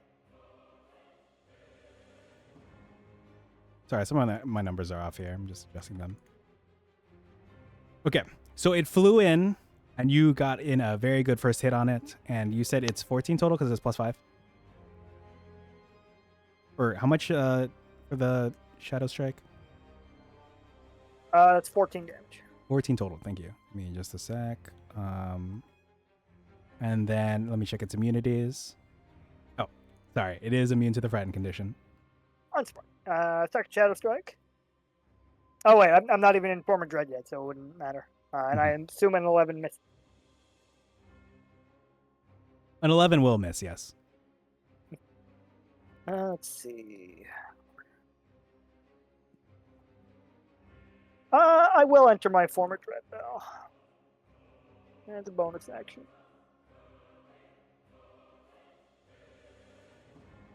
Hey, not bad. And that will end Keith's first turn. The Lord of Morning will go next. We'll turn to Keith after getting hit and will say, "Do you too wish for salvation? Come, join my legions." And he will raise his left arm, and you will see that emerging from the cracks in the rooftop, some people formerly of perhaps the Order of the Silver Dragon, but definitely not as powerful as they were in the Revenantal state, will emerge from below the ground. Here, here, here, and here. He will raise his right arm, and he will shoot out a blast of light that shoots high into the sky. And Stola, Strahd, and Keith, you sense that prickling hair sensation, for those who can sense it, nearby. One here, and one here.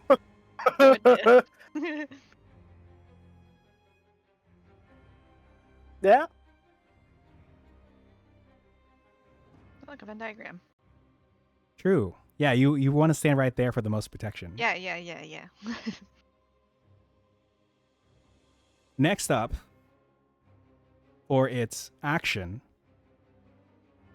it is going to fly towards, well, Strahd seems to be the closest one. And it's going to go, oh God, I got to do this measurement real quick. How far away are you? Shloop. 60 feet? Okay. It will swoop in 60 feet next to you, and it will begin attacking you. It holds up a sword high, brings it down as it dashes towards you, and it will strike. Wait, that's 23.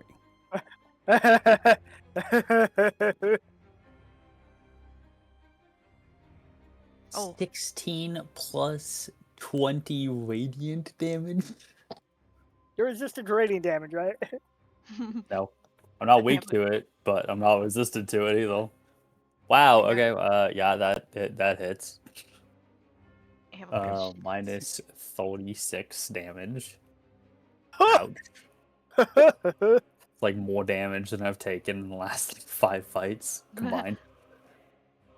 No, I add more tar. Get out of here. I should have given you all some sort of way to. I'll figure something out in the future. It will trigger an attack of opportunity from you. This thing's attack bonus is plus 12. Super What the fuck? It's an existing enemy. The one that I mentioned to Bralef was buffed for 2024. Except for the fact that it lost its spells, which I added back to it. Cool. Okay. It is going to trigger an attack of opportunity and fly away from Strahd up to here. Okay. Well, I'll take that. Is it 22 hit? Let me check. Yeah, 22 will hit. All right, that is 11 slashing damage. And do I gain a fury point for it? Does this guy count as undead? He does not. Woo, fury point. Or does he count as a construct? I assume he's a celestial. I assume, but you can't always be sure, you know? It is telling me celestial for now. Cool. The gulp. The whole Lord of Morning, I wouldn't even been remotely surprised if this guy counted as undead.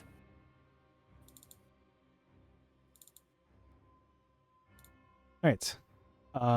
That's it for its turn. Strahd, you're up. Okay, well, I can't get to him now.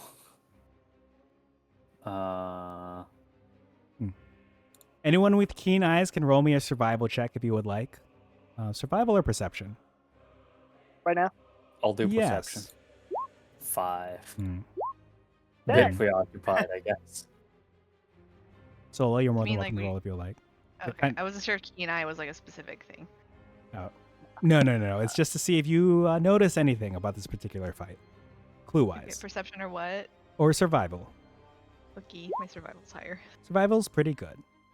You'll see that the tar dripping off of its wings is, it's dripping onto the rooftop, but it's also eating away at its wings. You can see a little bit of bone sticking out of one of its wings. Interesting. Fascinating. Also, I have a question. Yeah. So we took a long rest.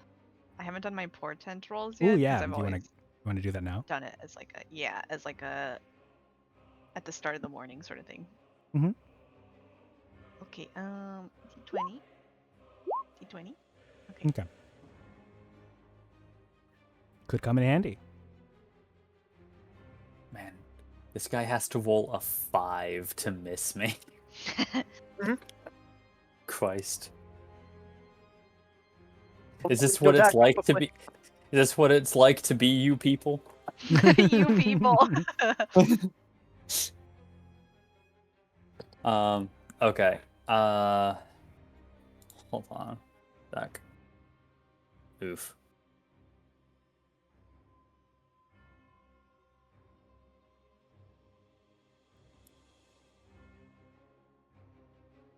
Oof.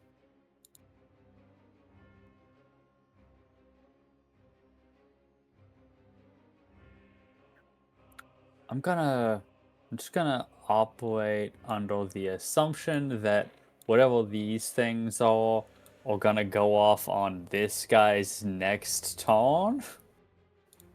Hopefully, fingers crossed. Does that sound reasonable to you guys? That's what I'm assuming. Because if Okay. not, I mean, I'll just get hit by it. Yeah. Alright. I'm gonna 5, 10, 15, 20, 25, 30. I'm gonna just try to attack the skeleton because I can't hit this guy while he's flying. Okay. I'm gonna activate my rage for It's smart. obvious reasons.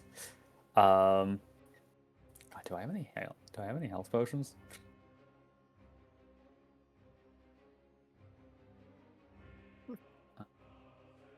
The answer is no. Crap. I'm gonna hit this skeleton below me with Spite's Bite. 16, is that it? I believe so, yes.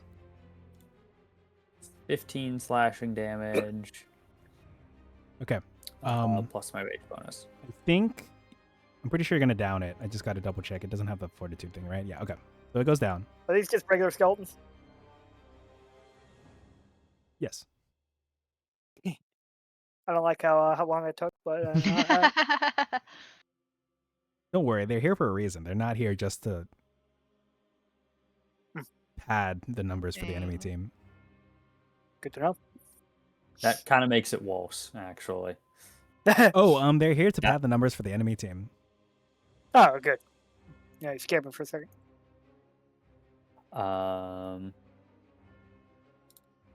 Use my bonus action. I use most of my movement. I don't actually have enough movement to get to anyone again. Have any throwing axes or anything? No. Weird. No, wait. I do, actually. All barbarians have them. I have javelins that I picked at the very beginning of the game. Yep. What's the range on these things? Range 30 feet. Man. Oh. You could go reckless. True.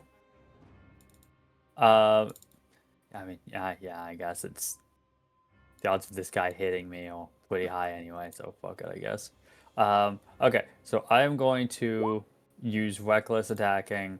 I'm gonna throw a javelin at this guy. It's out of the normal attack range, so it would be at disadvantage. So with reckless attack, it's just gonna be rolling straight. Okay. 28. 28 hits. Nice. 7 piercing damage, non-magical. Okay. Does rage I don't only have apply to melee attacks, or is it strength-based attacks? I believe it's just melee attacks. Damn. Yes, when you make a melee weapon attack using strength. Okay, so no other you're not even bonuses? allowed to do attacks. Nope, not on that. Okay. So it is still up, but javelin is sticking straight through it. Well, I got one In more attack. 2024, when you make an attack using strength with either a weapon or an unarmed strike and deal damage to the target, it seems like they changed it to include thrown weapons now. Oh, shit. All right. So what's your rage bonus then? 3. All right. Means I think he has 1 health left. Oh.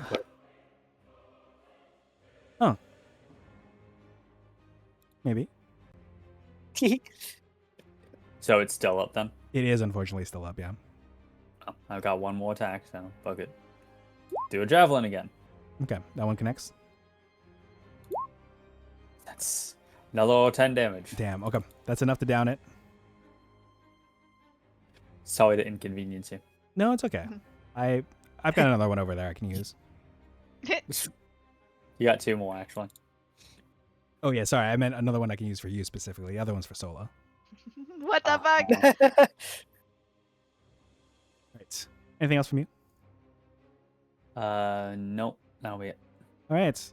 Next up are the skeletons of the Order of the Silver Dragon. The one up there next to Sola is going to go 5, 10, 15, 20, 25. And it went through the tar, which means as it lunges at Sola, I need you to succeed on a DC 13 dexterity saving throw to avoid it. Okay. Don't forget, you've got 3 blesses. Dang. Ominous. Okay. I say 13. With 3 blesses, you could not. 8, 12, hold on. 4, 8, 12, 16. No, you can. Right? 4, 8, 12, 16. That- Yeah. The DC's 13. That's a long shot. You have to roll it- 9 no, from 3. Yeah, it is a long shot. You do have heroic inspiration you could use to True. re-roll that entirely. Or you could just It's see how bad this true. first attack would be. It's probably not that bad. Yeah, I'm more afraid of the big, biblically accurate angel. That's I fair. want to save my stuff Okay, for that so instead. Yeah, you could just take this and we could see what it does. Yeah. All right, so you're Well, gonna. science. All Guessing acid damage. right, here we go. You will take 6 fire damage. Fire damage. Fire Interesting. it has nothing to do with Keith specifically. It is for reasons I'll explain after the fight. Look it up. All right. The skeleton over here is going to go 5, 10, 15, 20, 25, 30.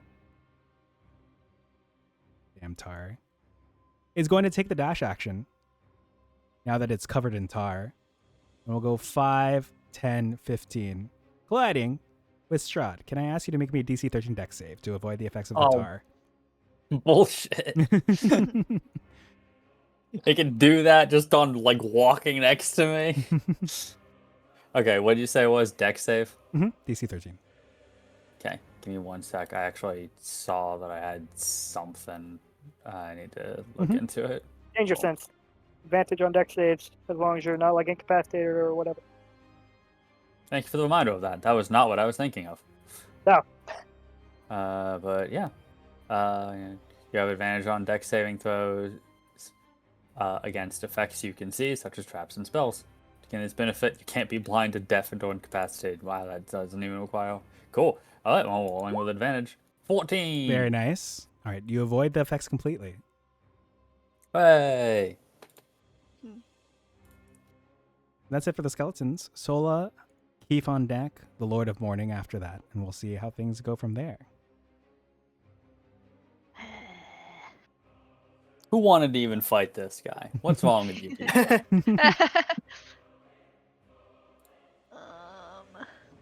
I'm gonna risk the attack of opportunity and just try to get away. Okay. It does not lunge out at you. Okay, Slay. Wait, hold on. Okay, cool. I'm gonna cast Bless. All right, who are you blessing? All 3 of us. We'll go ahead and put the blue on you to indicate that you all have active blesses. And on you, I'm gonna put is it concentration, I believe, right? Yeah, it's concentration. I'm gonna And put the lock on we you. all get our little glowing third eyes on our foreheads. Oh right, that's how you manifest your blast. Cute.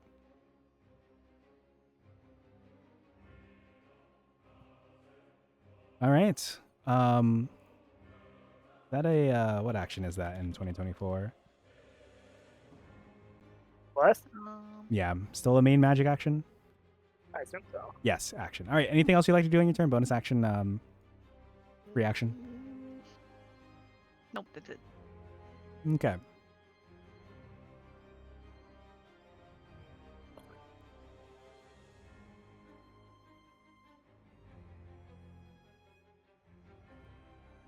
All right. Before Keith's turn, Mhm. on what's the word for lair Initiative action? 20. Yeah, on initiative 20, the Lord of Morning calls out again, and 2 more skeletons emerge from one here.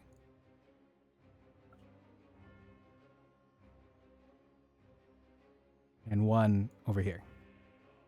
Am I a joke to you? Hey, Yeah. Keith, go ahead. Keith will 5, 10, 15, 20, 25. Yep, alright. What? Okay, well, I just left Oh. the fucking page. I think I'll probably just keep using Shadow Strike. Okay. I'm guessing, I'm gonna go out on a limb and guess this guy fine with radiant damage.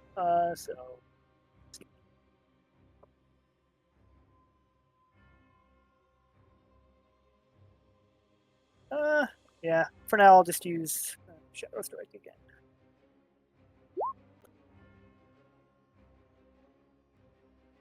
Oh, I gotta scroll all the way down. 11 plus 2. Alright, so I'm at 13 minutes. Okay. A 13 does miss. As you shoot this, you sense that, you are all in cloud cover. And I believe I rolled for key if you're able to turn visible because it's pretty much dim light a lot of the time. Mm-hmm. You'll see that move kind of phases through it as if it turned translucent for a brief moment. Interesting. All right. Actually, wait a minute. Hmm. What? Hold on. We're level.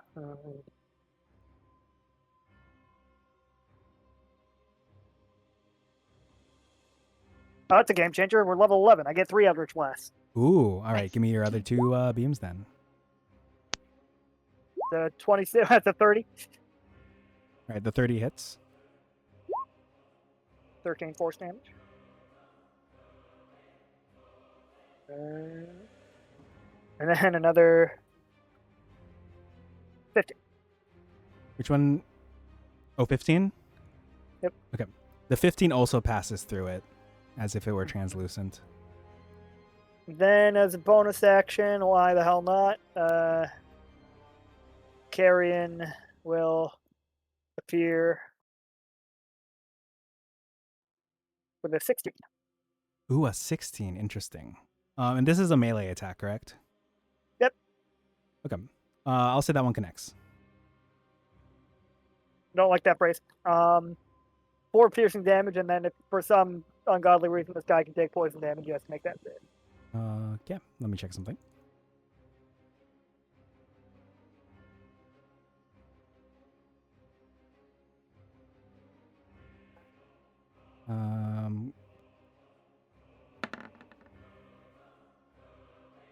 Okay. I'll apply the 4 and the 5. Yep.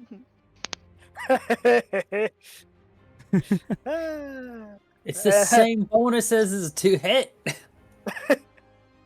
And that's the end of my turn. I can't wait to show you the stat block. It's just going to be fucking 20s on everything. The Lord of Morning is up. At the start of his turn, beams of radiant light come down and strike those 2 positions, completely obliterating the skeleton, I believe. Let me just roll this damage here real quick. To clear out the tar. DC 20 each. 24, 50. What? Oh, I guess it rolls the. Planetar! Haha! Yeah, Yeah, I I saw. figured. I these are saw the shitty icon. rolls. I saw the token, and I was like, "Oh, is that a planetol?" I actually have to roll for this skeleton who might be tanking this. What's this? I'm Oh, kind of DC rooting for 20. him, honestly. Oh, okay. Wait, but 15. DC. No. Oh, damn. No, he did. No, he's obliterated. Damn. Okay, yeah, DC 20. All right. It is going to fly away from Carrion. I'm going to actually take it Sure. with me. Oh. Towards you, Keith. Nah, you don't need to. You don't need to do that. Just put Carrion back to. I don't remember exactly where he was. That's fine. Probably I guess fine. I'll do a fucking attack of opportunity. 16. Yeah, 16 hits.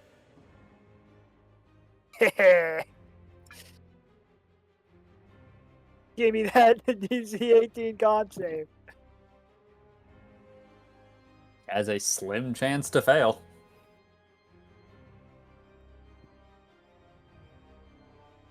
DC 18. Sorry, a lot of tabs here. Ooh, it Let's does go. fail. He's gonna Hell burn a yeah. legendary resistance. If this inflicted the poisoned condition, it probably would. Nah. Oh, but that's 13 damage.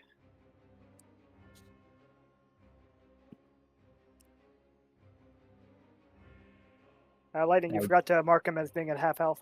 13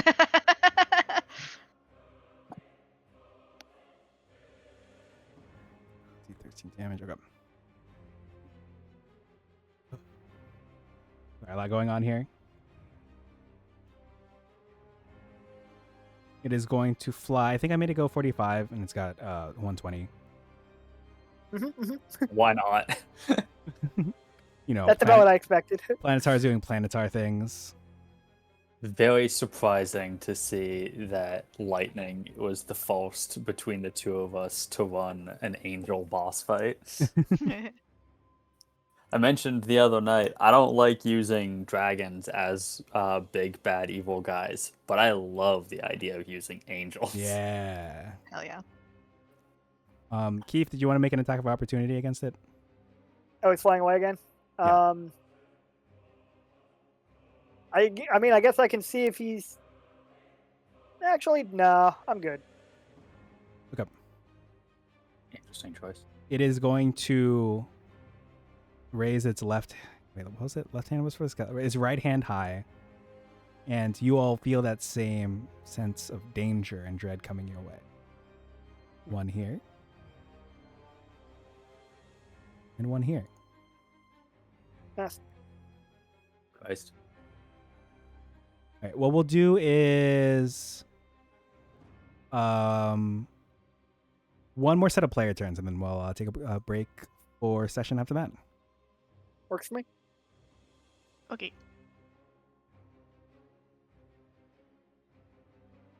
Alright. Well, I'll hit the skeleton with Spite's Bite. I'll recklessly attack, because why not, I guess. Thank God I did. Nice. That's authority. All right, that is enough to hit. I imagine your damage is going to be. What's your? Okay, yes, that is enough to down it. Oh, I should have done this a second prior, but whatever. I'm gonna use my bonus action to enter the offensive stance. So, from here on, I'll also be adding that damage in. See, I don't want to go through that tall. I'm sure you'll be okay. Oh, I don't like that. I don't believe you.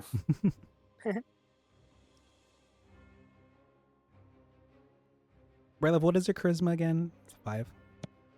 Keith? Yeah. Did it again. What?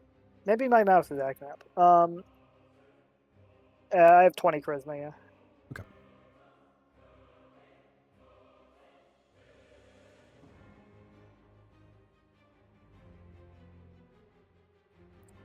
no good way to do this. It's one of those fuck the barbarian fights. Don't worry. There is a. Bound to be one eventually. There'll be a way. If you remember, Sola noticed that some of the tar was eating away at its wings, leaving just bone. Yeah, I was thinking of that. Maybe Yeah. use the tar against him. Maybe, but that doesn't do anything about clearing out the tall right now. Like, my concern in this immediate moment is I want to at least spend my turn clearing out the ads, but it's hard to do that when I have to walk through the die immediately forever tall. We don't know what it does. I mean, we're looking at it eating away the boss's wings. I think that gives us a pretty clear sign that it's at least corrosive. Yeah,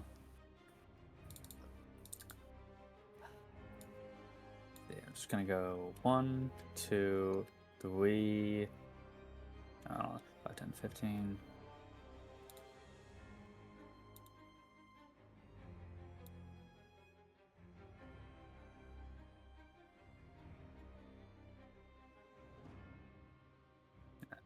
Walk now.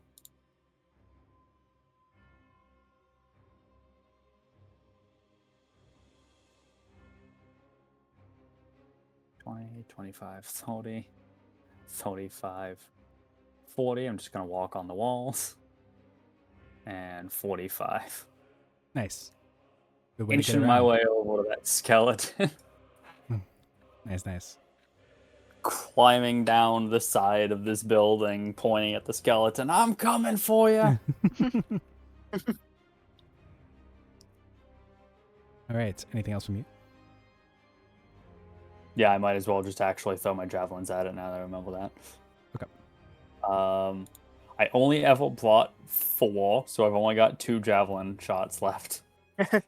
So again, recklessly attacking, throwing it at this guy unless I just put him behind line of sight. Wonder if we could use those ballistas. Ooh, maybe. Good idea. Lightning, did I just like give this guy full cover by walking over here? Because of this thing? Oh, shoot. If so, can I retcon my move and just like put myself here? Yeah, that's fine. You can shoot the javelin, then maybe if you want, move yourself after or something. Maybe. Anyway, Right. recklessly attacking, throwing javelin at this guy. Right. Just to be sure. Yes, it is necessary. So I'm going to be rolling straight. 14, does that hit? I believe so. Yes. Cool. And that is 13 piercing damage. Ooh, that's exactly enough to bring it down. Yay! So Bralef had 3 health, not 1 health. At least for these. Yeah, I can never remember.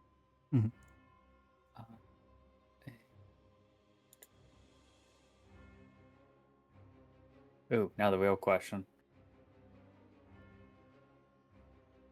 He's within range. I'm gonna throw my last javelin at the Lord of Morning, rolling straight. All right. 15. Damn it, 1 level. Bless. Mm. You're blessed.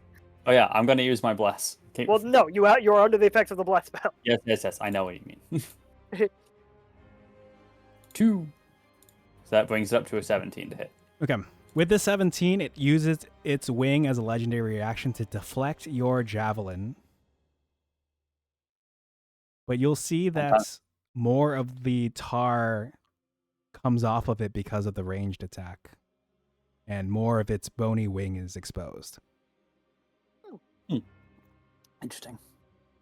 Sometimes it's about sending a message, I guess. Well, I guess that's the end of my turn. All right. Next up is the skeleton over there, which doesn't have enough movement to 5, 10, 15, 20, 25, 30, 5, 10, 15, 20, 25. Bralef, can I have Keith make me a DC 13 dex save? No. Ooh. You do have a bless from What? Lux. Plus No. the bless God. from Sola. There we go. Hey. Yay. All right. Hooray! You successfully avoid that skeleton's attacks. For the final turn for the session, Sola, what have you got for us? I am actually going to finally use my Radiant Soul. Ooh. So Good time to these use it. like transparent glowing dragonfly wings form on Sola's back. Hell, And she'll push off the ground and start flying. And it is an action, so there's not much else I can do, but I will at least get out of range of that thing. Okay. And You wanna I hit- want to be. Mhm. What's up? You want to head towards the Lord of Morning? Why would you want me to head towards them? No. Go ahead. Where are you you going? don't want to take 36 damage from one attack? I would just want to be high enough so that any more undead that come up can't swipe at me. Good idea. Okay. I'm gonna fly up exactly 10 feet, because fuck those skeletons. All right. And with that, we'll save Bralef's turn for next time to, just remember for next time. Maybe lair action will happen. Maybe not. And then Keith with the Lord of Morning on deck. But for now, I'll take us back to the tavern where we start every adventure. Yeah. Don't worry. You all are doing good work. I know it doesn't feel like it, but you'll get this boss grounded, and then we'll see how things go from there. Hooray! Hooray! Let me go ahead and put on some different music. Anything you want to say to the people at home? Sparkle on. Thanks for watching. Help us! Bless us, please. Feel like some good blesses came around. I'm trying to swap out the music right here. Okay. Yeah, we'll finish off this battle next time. But until then, those of you watching in the future, I'm going to go ahead and say bye to you all right here, right now, before I go back to the chatting screen and then we read out from there. But until then, we hope you have a good night, a good afternoon, good morning, wherever you are, and we appreciate you. And we'll catch you next time. Bye. Bye. Bye.